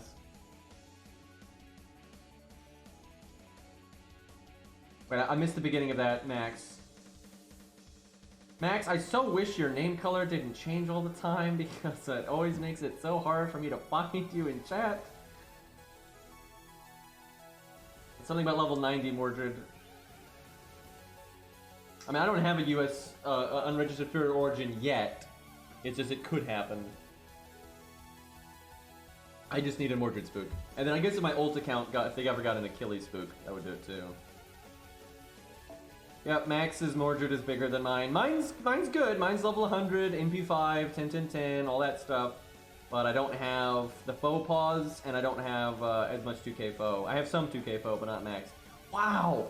My god, though! Look at that! That's full Mordred mode. Is Mordred your favorite? Because I must be, because your Mordred is like my coup, right? Because my coup has got 3 cards maxed, and then like I started to work on the 4th one. And you've clearly gotten as many, you're just splitting it between the 2 art cards. Jesus. Yeah, that's a pretty strong Mordred there, and I'm assuming the, she is my son. I love how that sentence actually makes sense in context. Anyway, here, let me, what do I get? How do I, oh, you click this and hold it down, that's what it is. Yeah, I'm guessing this is level 100, isn't it? Oh, no, not yet. Getting there, though. What is 100? Let's see. Okay, you have Golden Sumo, it might be that. I always click the wrong button, and then it doesn't go back, it goes double back. Yeah, there we go. That's the smart one to level. Hard to deny the value. And I would imagine when you're playing, you've oftentimes given Mordred Golden Sumo, but for the support list, you know, you gotta balance it out, so that makes sense, because Mordred obviously, when being summoned by a friend, still gets loads out of aerial drive. I do the same thing for most of my stuff too. Okay, let's what are we gonna do for this stage here?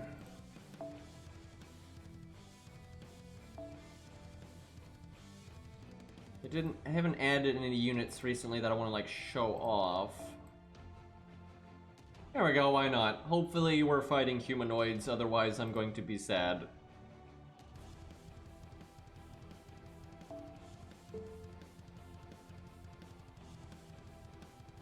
I hope Persona is fortunate at some point and gets spooked by Tristan, because I know he likes Tristan a lot, and Tristan is a great unit, and NP3 is when their NP, you know, damage peaks, so it'd be nice if he could get that at some point. Yeah, I don't blame people for not wanting to level 1,000,000 CEs. It's pretty annoying. I've been passively making CE bombs on the side now, so when the Yang CE comes back, I can just make it 100. Now, normally it's worth it to do his first skill, even though it makes it harder to kill the taunts. But there's a caster here, but there's berserkers here. Alright, we'll split the difference. We'll do Leonidas, and then kill him off, then cast it. Kind of meet in the middle. Do the stage, yeah, Camelot. It's a nice background, though. I want to kill the caster so the berserkers get 3 actions per turn, and they're more likely to kill George. Dude, I wish the Camelot anime was better. Like, what a disappointment. Like, the Gwen fight is so bad, dude. They probably should make CEs easier to level, because there's a lot of variety of CEs that people would like to mess around with. I guess in their mind, and this is kind of fair enough, you don't need to max every CE. You get them to like level 45 or whatever, and you know, they're doing great. Because the funny thing is, leveling a CE from level 1 to level 2 is the same stat difference as 99 to 100, right? So it's logical to like level up CEs when they get a lot of boom for their buck for their XP, when they still level rapidly, right? Like those first 20 levels you get super easy, and it's just as many stats as any other level, right? So most CEs honestly don't need to be 100, right? It's okay, and even if you use them a lot, it's okay, and you might want to level them a bit more than the standard, it's totally fine for them to just be, you know, 40 or, you know, 45, 50 or whatever. And then hell, if you really, really like one, it's okay if it's just 80, right? If you super like it or whatever, you don't, like an 80 to 100 is just so slow. Like it's 80 to 100 is ungodly slow. And it's okay if a lot of your CEs never make it past that. Like, you know, yeah, you got your couple of favorites that maybe you use constantly and they have so much value and they're so good. So you want them to be as good as possible. But, yeah, it's not like they don't all need to be that way. I'm actually going to NP here, unironically, because I'll get my NP back really quick, and I have faith this final Berserker will kill George anyway, so.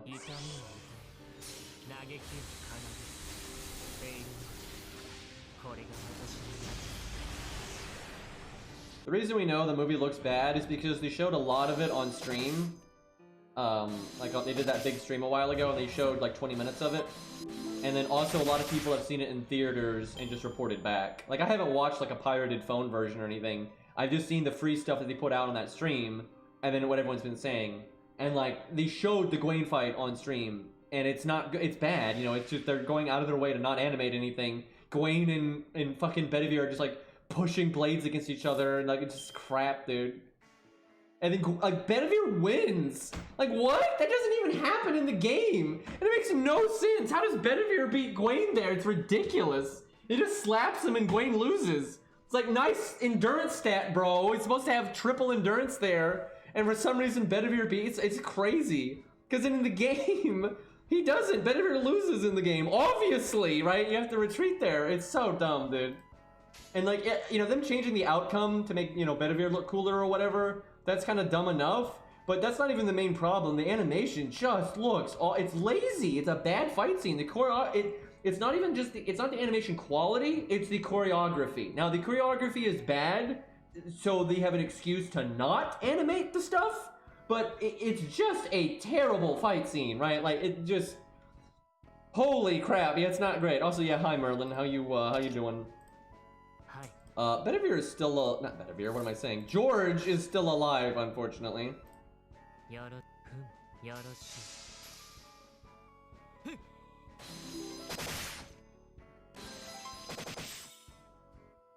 I mean, I never liked Heaven's Feel, the visual novel story, that much to begin with. It has a few good, cool moments and some good character development for like Kodomine and stuff, but I've never really liked Heaven's Feel to begin with. And then the adaptation just made it worse, so... They're like, well, that could have been better. Fucking Butcher Hercules the movie.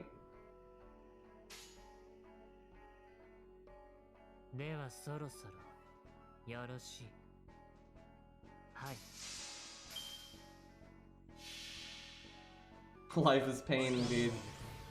Dude, that was lame how dirty they did Hercules in Heaven's Feel. It was him and Ku, they both were done really dirty. Because the visual novel not only makes it clear that Ku is beating, like, that Kursam just has no chance against Ku. They make that very clear in the visual novel. And that's nerfed Ku. Because the visual novel made it really clear in Unlimited Blade Works, that you have to play first, that Ku is not just nerfed against Emiya when he fought Emiya the first time. He was nerfed against anyone he fights for the first time. So you take that knowledge into Heaven's Feel when he fights Kursam, and so you're aware that Ku is having to hold back, and he's, you know, not as strong as he normally is, and that Kodomine is not helping him in any way. But then they also make it clear that even with all that, he's beating, you know, Kursam has no chance, like literally no chance, and is just saved by the Shadow, where they really don't make it look that way at all in the movies. And the reason is not because Ufotable hates Ku, that's actually not why. They did it because they needed a dramatic action set piece for the first movie, right? And if you, it's not that in the visual novel, right? It's just Kursam failing miserably and running away and barely being able to do that. And it's not even that long, right? He gets his ass kicked, fails miserably trying to hit Ku, and then the Shadow saves him out. And then Ku almost gets away from the Shadow, but then why he was, because in the anime, you know, they have like Ku try to I really don't like how the anime did it because it's so stupid because it's not even how Bold works and everything, right? But so they have Ku, you know, like get away from the shadow, but then he tries to fight Curse Arm again and he just fails and dies. That's not what happens, right? In the visual novel, you know, Ku is dealing with the shadow just like in the anime, and while he's doing that, Curse Arm is powering up his NP the whole time. And then Ku's like, okay, the shadow is super dangerous. I'm just leaving. He doesn't try to fight Curse Arm. He just like goes to use disengage or something, just leaps super high, and he's just like, well, okay, bye. But then because Curse Arm was doing his NP that whole time, because Curse Arm's NP is actually very slow, then he just boom dies to the NP just out of nowhere. There's no him trying to use Bulg or any stupid crap like that. But yeah, there's just so much stuff like that for Ku and Hercules where they make them look so much worse than they're supposed to. I like how we have buff removal, but Merlin is not using any of his buffs here. I'm gonna do this and NP this turn. You might say, how are you gonna NP this turn? You're gonna NP seal yourself. We have Atlas, so. Feels good, by the way.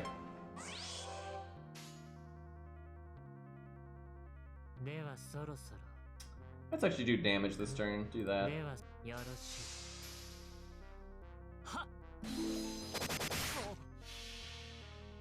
Yeah, I know. That's another thing. Medea. I probably dislike that more. I kind of just forgot. I didn't forget, but I forget about it often because I don't like Medea as much as Hercules or Ku. No hate for Medea. Medea is awesome, and I really, really like Medea's character. She's actually pretty high on my favorites list, but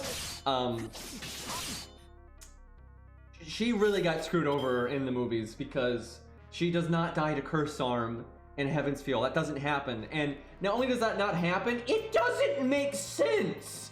Like, that's stupid, right? Like, she can block Emiya's, you know, giant fucking bulk shot, but she dies to daggers? Like, that's stupid. Like, that's insane. It doesn't matter that he had her master hostage. You know, she's still got her. She can still teleport, and she still has her barriers, and she's still a servant. Like, and the area around Ryoto Temple nerfs Curse Arm. It's just dumb. Like, the Heavens Feel, man. There's just so much stupid shit like that. Yeah, I remember this guy when it was only out in Japan. There was this guy on Reddit. So no one had seen it yet. It was only out in Japan, so most like American speaking or English speaking people, excuse me. You know, most people in America though, you know, they hadn't seen Heaven's Feel yet, right? It would just come out in the theaters. This guy that was in Japan, but spoke English, you know, fluently, went on Reddit and he had just watched it, and he kind of went over some bullet points. And I remember he said, you know, they changed a lot of stuff from the visual novel to make certain characters look better or worse, or make it more action-y. And I remember he was flat out saying, he's like, yep, if you've never read the visual novel, you're going to think Curse Arm's a god, because they just have him do so much bullshit that he can't do. He fucking kills everyone, like, on his own, which is such nonsense.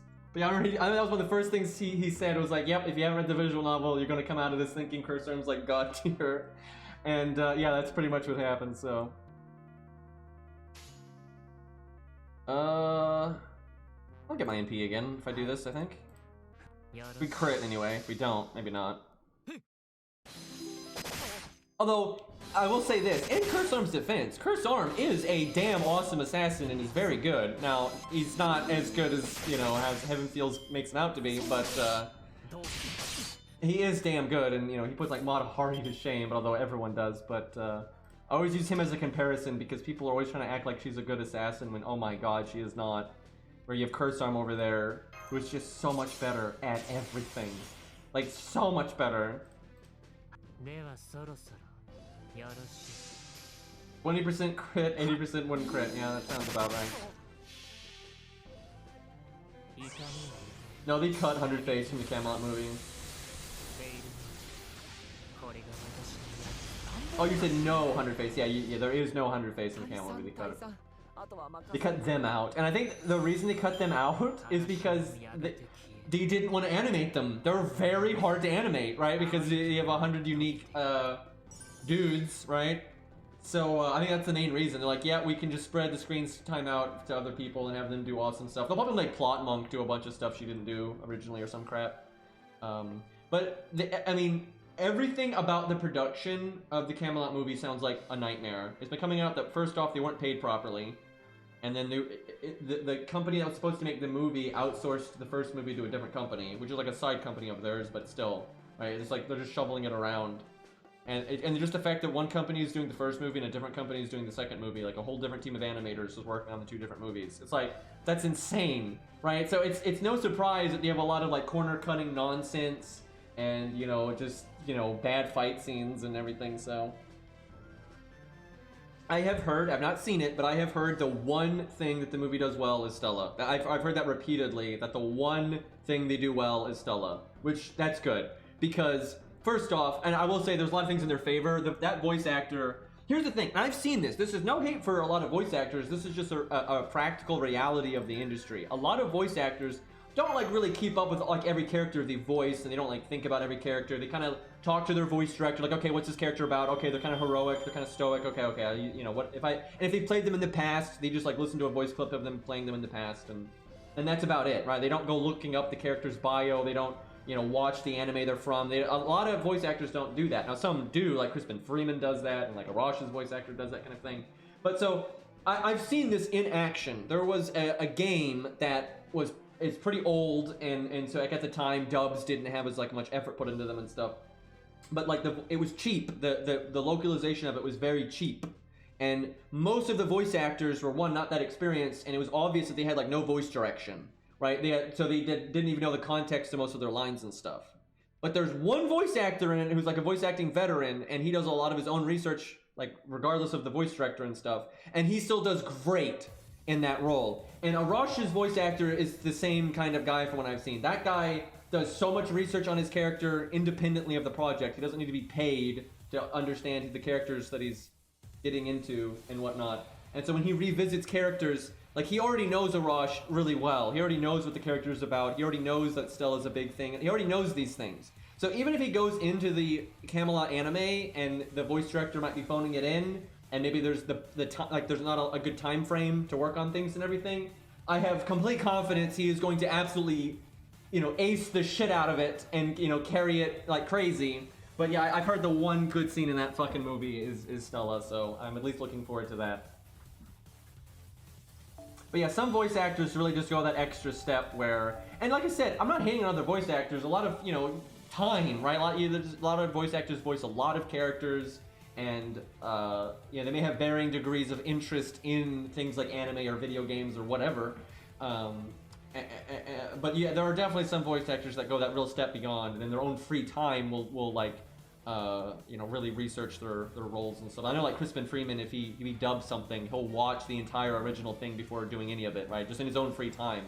A lot of voice actors don't do that kind of thing, right? But it generally shows, because when you do have a bad voice director, you can still generally do a good performance where, I mean, dude, bad voice directors can fucking ruin things so much. Like, bad voice directors they can make inconsistent, like, you know, character portrayals and all kinds of stuff. It can be a real mess.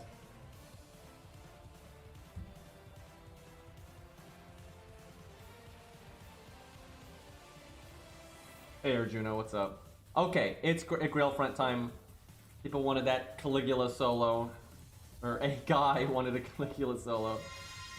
I'm not sure he's going to be able to do this. I don't know. It'll be tough. It's possible. Berserkers are good for this kind of thing. The issue is just, I don't think he's, in a solo, I think he's going to struggle to not allow the enemy to attack first. If he can always attack first, he's going to be looking really good. But I'm also not 100% confident. Actually, I should see if I can upgrade his skill ranks painlessly. But I'm not confident he's going to have quite enough damage. We'll see. He'll be right on the edge. If I give him the right CE, he will, but I'd like to give him a defensive CE because survivability is going to be the problem. Okay, where are we at with his skill ranks? He's probably like 666 or something. I bet you he takes Void Dust or Bones. He's an old unit, so there's only a few bronze mats for them to pick from, and those are just the worst ones ever, so... Oh wow, he's 969. Ooh. Man, I don't have that many lores right now, though.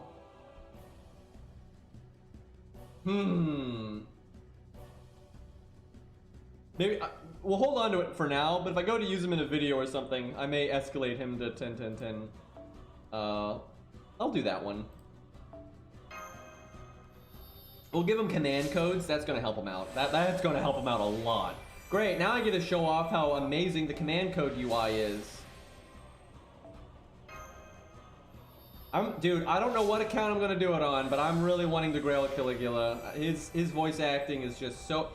The voice actor for Arash also voices Caligula, and this is like exactly what I'm talking about. Like, even Day 1 FGO, which was lazy as fuck. Day 1 FGO is so lazy, and you can see that in a lot of the Day 1 voice acting, where you can tell the voice actors are not getting a lot of direction.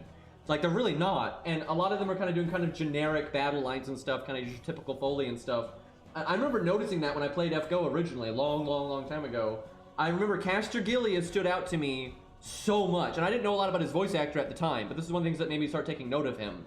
Because I remember Day 1 FGO, I was like, yeah, a lot of the battle lines, you can kind of tell these are pretty generic, and the voice actors are kind of aimless, and, you know, it's kind of just typical, like, you know, very generic Foley. Like, very generic Foley. But then I remember I was listening to Caster Gilead and Orleans, and I'm like, wow, you know, he's really hitting that vibe from Fate Zero. You know, this doesn't feel like a kind of a watered down video game version. It's like this, yeah, that's Gilead right there, right? Yeah, it's because his voice actor is just, you know, knows his shit, man. But look at Caligula, right? I guarantee, because look at Day 1 bio for Caligula. There's nothing to work with, right? Nothing. It's so bare bones. It's shit. It's total shit, right? And, you know, FGO is super rushed and just, you know, there's no way there is no way the voice directing for Day 1 FGO gave that voice actor any room for, like, explaining Caligula, what makes him different from Spartacus and stuff. There was none of that. It was like, yeah, give us Berserker angry, you know, give us that kind of, that's all they're gonna give him, right? But he does Caligula and Spartacus so differently from each other because he actually understands the characters, right? Although they're both berserkers and, you know, that kind of thing, their grunts, their rage and stuff is so different between the two characters, and they fit them so much better. So it's like, yeah, he fucking kills it, man. And then now that he's revisited Caligula, it's even better, right? He made Caligula even better now, so. Okay, we'll save the pages for now, though. All right, let's go to the wonderful UI that is the command code UI.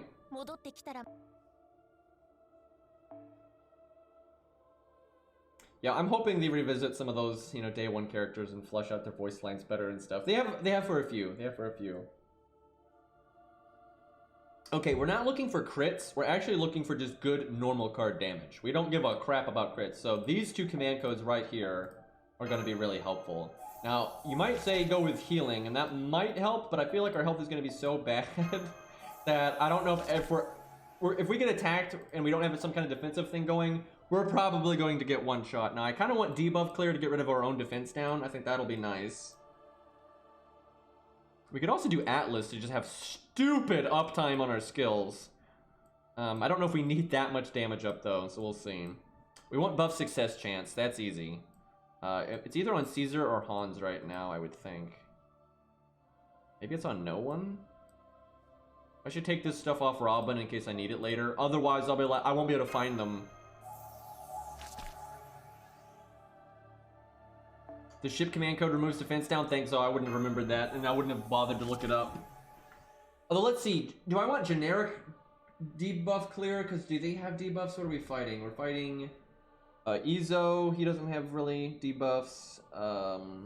Robin, he does, but they're not too bad for the short term. And then Nero, she doesn't. And then the Lovebirds, they don't have debuffs either. Okay, so yeah, no, we'll go with the ship one then. Which may be equipped onto someone, but alright, who has the buff success chance one? There's no way I have it on no one. Either on 100 phase Hans, Caesar, like someone like that. Maybe it's just on Hans. No? What? What? It's gotta be on somebody. Let's check 100 phase. That's possible. Did I unequip it or something? Maybe it is just on no one right now. That's like the dream, but I so rarely do things work out that way. All right, where's Caligula?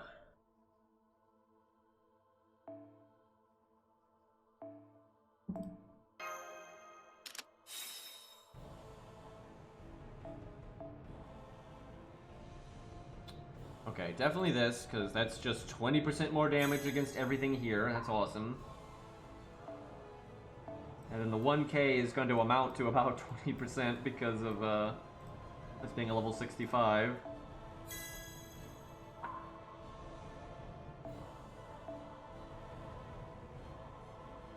Yep, ship's on somebody else.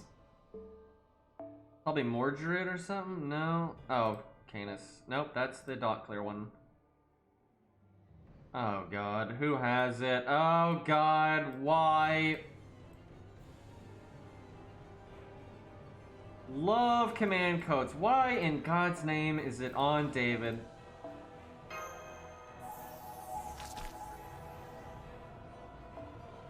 Okay, that's probably for like the Knights of the Round or something. I don't even know.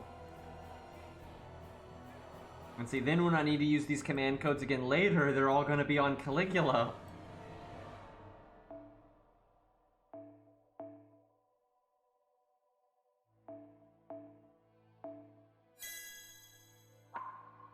Healing does kind of seem like a fruitless endeavor.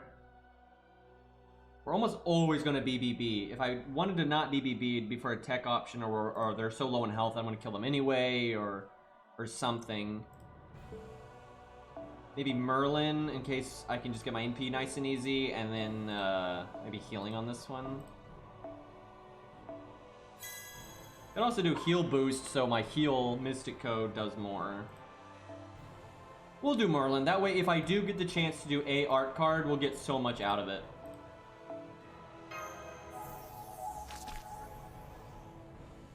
I mean, I don't think they're ever going to update the entire UI of FGO. I don't. Nothing about the way they handle this game and how slow they are with updates and that kind of stuff, and just how bad they are with quality of life. I don't think that's going to happen. But they said they're going to overhaul the command code UI at some point. But I don't think that's going to come with like, we also redid the whole UI. I don't think that's happening. I would not complain if it did happen, but I am absolutely not holding my breath.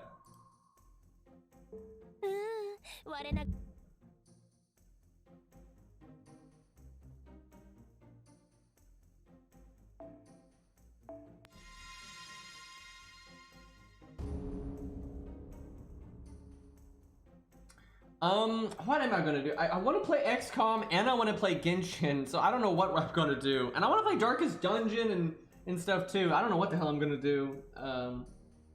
We'll see. XCOM is a lot of fun, man, but it's not going anywhere. You know, it's a single player game. We can revisit it whenever we like, so no big deal.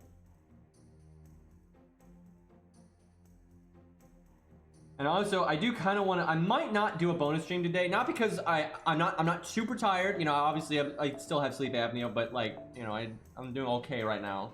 And I don't need to make any videos this second, right? I made 3 videos last night, and I think I'm good. But I have not been able. I've been able to hang out with my other friends recently, like online. But I haven't been able to hang out with my brother, and I feel kind of bad.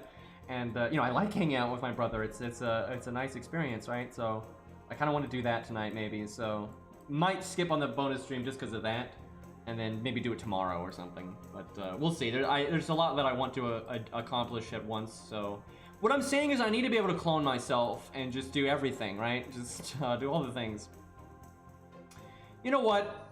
We're gonna go. You know, I'm saying it. We're gonna use the Canis CE, and you know why I'm saying it? I know I'm gonna walk into it here, but I've been saying this shit. You know, everyone's like, just say Hydra the Volman or whatever the fuck. I don't want to say that. I never said that. I've always called it this, and the reason I always called it this is because its actual name is stupid, and you say CE because then and he's here. I thought maybe he wasn't here, but he's been waiting in the shadows all this time. But you know what? If he wants to waste $2 or $5 on my stupid ass, I'm gonna let him. I don't even care anymore. You know, I've been dancing around bullets this whole time, trying to save this guy $5, but if he doesn't care, I don't care either. Fuck it, right? It's fuck it, right? Because it's so much easier calling it that, and I'm not saying it trying to make the money. I'm not. I called it this shit before Canis even existed, right? And I'm not gonna stop calling it the thing I've always called it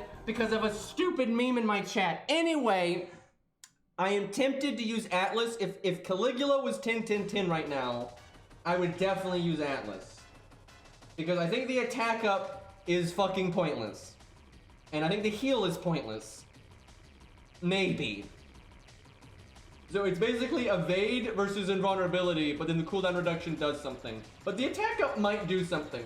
I'm not sure a level 65 Caligula can reliably do about 50k damage. I'm not sure. He probably can. Okay, we'll do Atlas. We'll see if we're able to spam our skills a bit here. The thing is, the heal might legitimately be good. It might be able to buy us a turn here and there. So not bringing the heal could be a problem.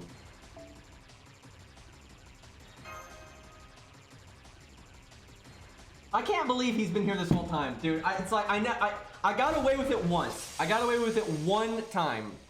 But yeah, he just doesn't miss a beat. This guy. All right, let me get water.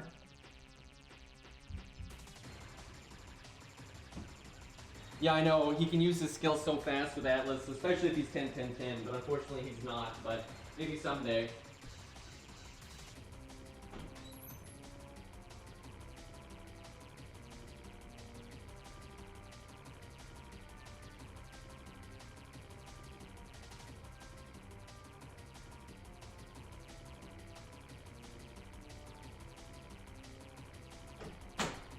Okay, I'm back.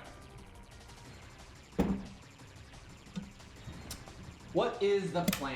Let's see. So the Guts is a must. The Guts is an absolute must. That is a huge help for a unit like him. You know, Hercules doesn't really care, although it's nice with his third skill and everything. But Caligula super cares, because if we're gonna lose, we're gonna lose to just getting normal attacked, you know, first before we get to go and getting bopped in the face, so...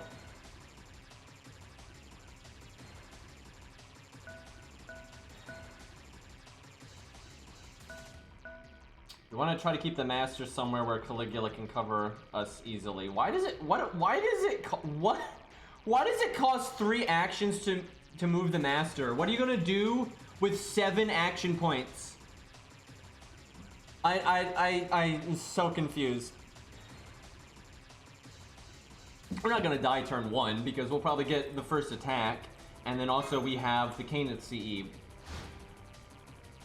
By the way, you can't do more than 1 per stream because that's very irresponsible, and we did not ever do that in the past. And then I will feel bad. So none of that. 1 time.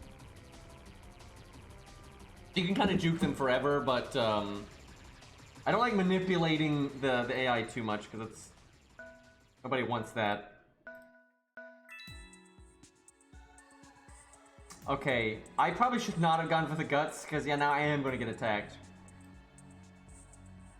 Because normally that wouldn't happen, but, well, our CE will bail us out at least, so it's not that bad.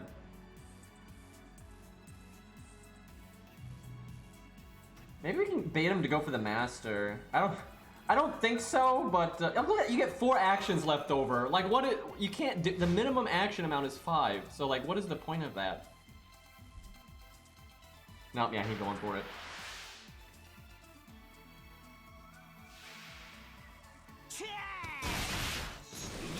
If you take your time and manipulate the AI, you can so cheese Grail fronts, dude. But I generally don't like playing that way because it is a bit silly. I'm not sure the CE's worth it though. It literally is used up just like that, but we'll see. Do I need it? I might as well cast at least this. There's no reason to be. Actually, I might as well cast everything. With the way Grail fronts work, I might as well.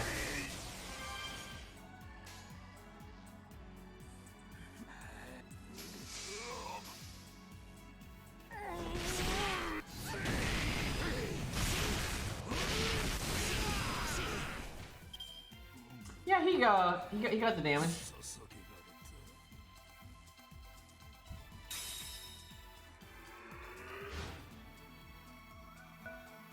Okay, now we get to just yeet him from reality. You do not get the invincibility back. That would be absolutely ludicrous if we did that. I could literally use his buster up again right now if I wanted to, but I don't think we need it.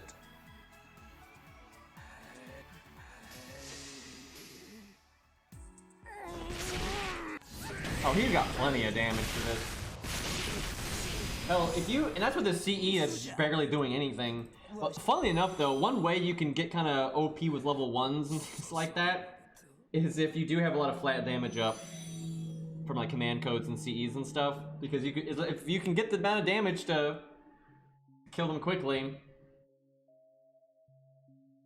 Dude, do I grail him on my main? I might. That'd be a lot of fun to mess around with. I'm definitely thinking about it. Where do I go? So it's gonna move Nero and them. Let's see, they can move 3, I think.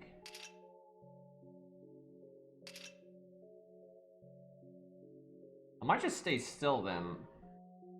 Either that or we move towards the NP thing, but I don't really care about that.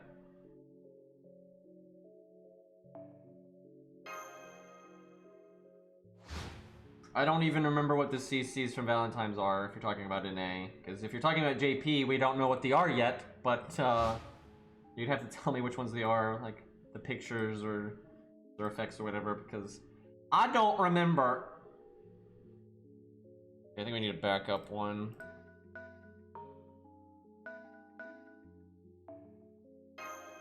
The Nero Bride one, it's pretty good. It's not nearly as good as a lot of other ones out there.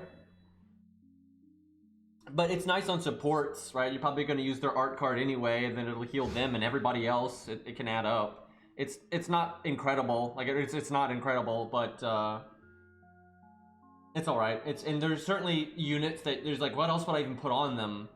So let's say you're doing double David Mash against King Potato Chips. If you gave everybody the command codes that help with survivability, it'll add up, right? And the Nero Bride is certainly one of them. The crit anti-saber one, that one's fine. Niche as hell, but it's good to slap on an archer, especially if it's a crit archer. It's especially for NA. That one is bad, kind of since the added respecking for free, but you're not going to have that on NA for a while. So the anti-saber crit one is nice on like an archer that you like, but they're not one of your absolute favorites. But that way you can give them something nice that makes them stronger, but they don't need like the Gilgamesh command code or anything. So it's nice in the meantime. And yeah, the crit removal one is great. All of the crit removal ones are good. There's crit damage and crit chance. They're both good. They're for challenge quests only, but there are some nasty challenge quests out there that are very crit based. And yeah, if you can get rid of that. Okay, so I could attack first here, but I'd be fighting both enemies, I'm pretty sure. Actually, no, if they attack me, they'll both be attacking, but if I attack them, it's only one.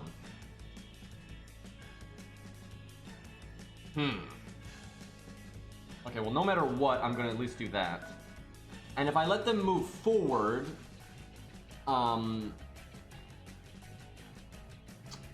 it's the opposite. Because then when the... No, if I let them move forward, they'll both get to attack me. Do I just keep backing up then? Because I only want to fight one at a time. I kind of messed this up. I kind of let them get into, like, the worst spot ever. I should have had Caligula just go straight for Nero, I think. Because, fighting 2 at a time is not what we want. However, if I kill these 2, though, we're in the clear, right? I probably should not have moved the Master, then. Yeah, that was a mistake. I could have just killed Nero this turn.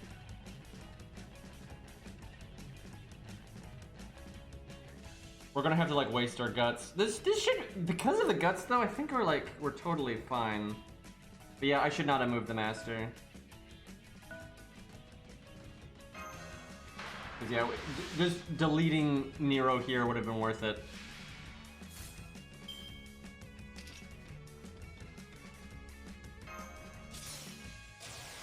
I think that will linger if I one-shot her. I think that's how it works.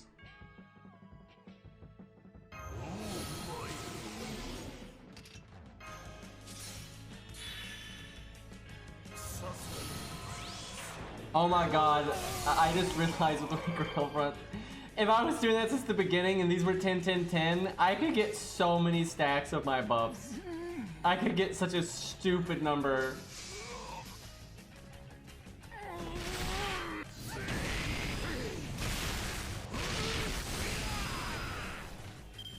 It didn't linger! Fuck! Oh, that's bad.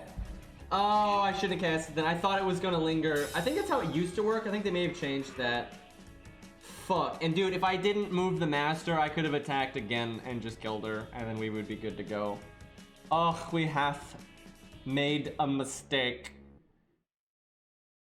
I guess do I just stay here or do I back up? Let's see. Backing up loses their actions. They'll still both. No. They'd keep Nero in the back if I didn't move. So that sucks that I wasted the invulnerability though. This turn's gonna suck. Oh yeah, I think we lost. That's right. They get 2 actions now because there's 2 of them. This would have been fine. Well, actually, they didn't proc guts, so we might still be all right. This would have been totally fine if I just didn't use the evade, the invulnerability. That was a big blunder. Well, I don't want Nero casting guts under any circumstance, so just gonna blow her the hell up here.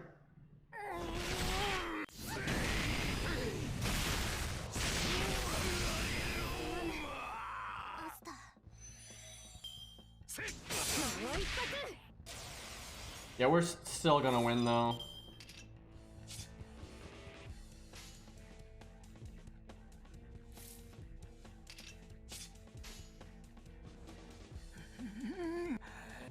As long as I don't mess it up. Berserkers, man, they're really broken in this mode. It's just so easy to one-shot people.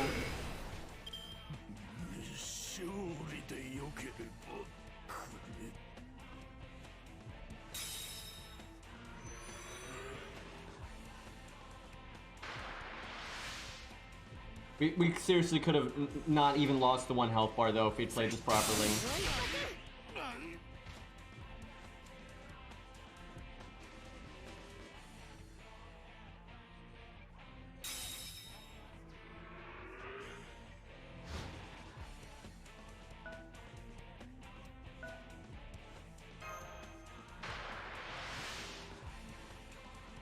Yeah. If you use a command code that removes debuffs, it'll remove his defense down.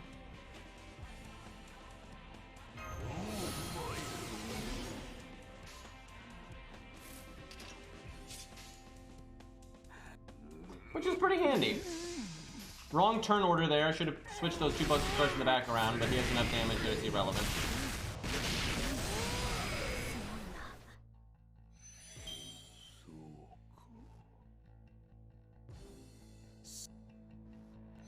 I wish he had a costume though to be like he was in Lost Belt 5 too. That would have been super cool. Okay, guess I'll not move at all, and I'll see what he does.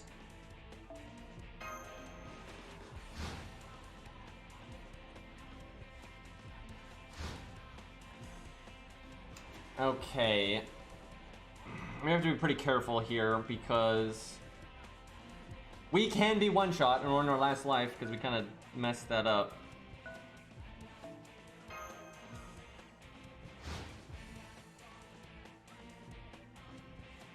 What is he even doing right now? What? What was... Okay.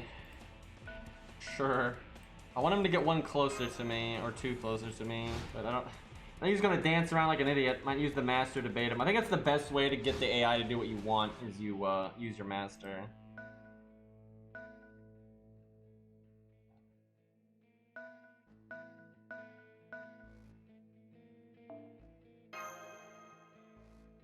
Panic, yeah.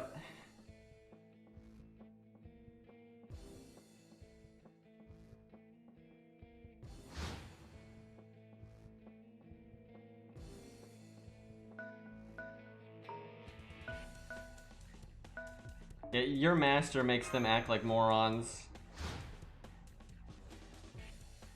What the fuck?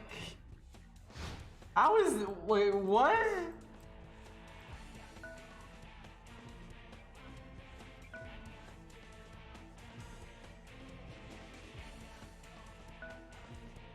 Do I let him... I'll see what happens if I don't move my master, but I might put my master in striking distance, just that way I can guarantee that I get the first hit in.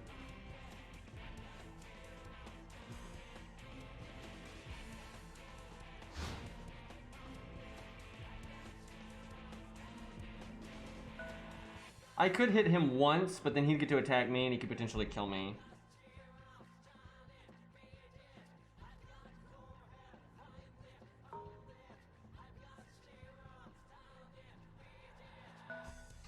Where do I want to put my master for this? Like right there.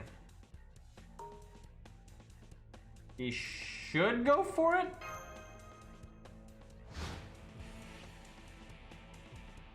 AI, please. I don't, okay, well. Get even closer. Surely he's going to do it now, right? Like, it doesn't even risk his master. What? I don't know what the AI is doing at this point. I have no idea what the AI is doing at this point.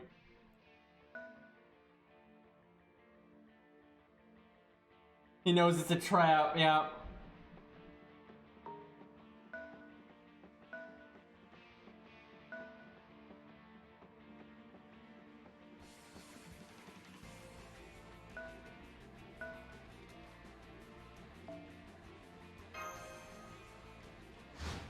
Come on, it's right there. He didn't even do anything. They didn't even do anything.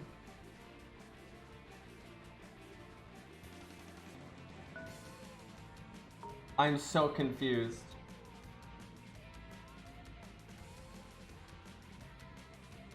Do I need to hit him with my master? I swear to God, like...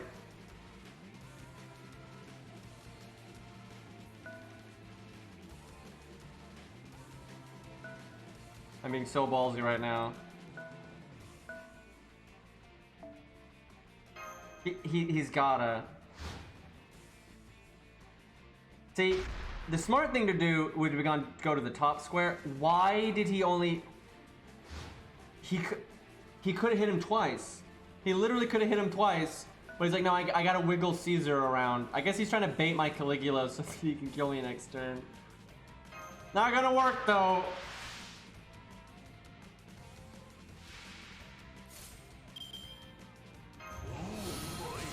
I forgot to give him the buff success chance up. I never saw who had it.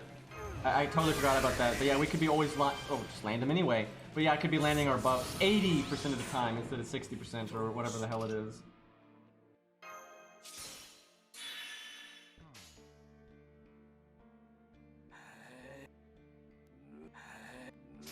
This is nice with the defense up. There's no way Robin would one-shot us.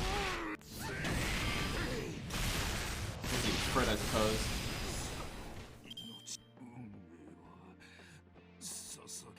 Hans is rolling in his grave. I mean, Hans is still alive. He's just in the base, right? Just chilling out there. All right, got him.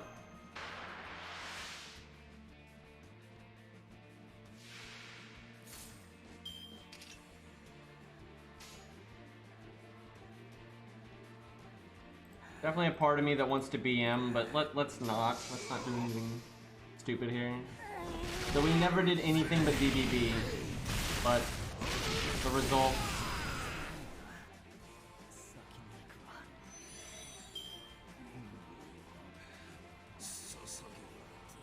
We should have NP'd. The defense down is a thing, so it probably still would have worked.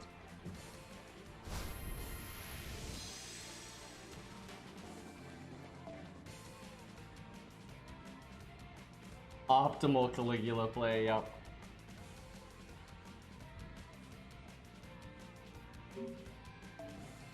Okay, I'm gonna use one summon ticket on this, but that's it. Or we're gonna keep stockpiling because I think I really need a stockpile. Like I need more than just the SQ they're giving out. I'm gonna need summon tickets because we don't have that much.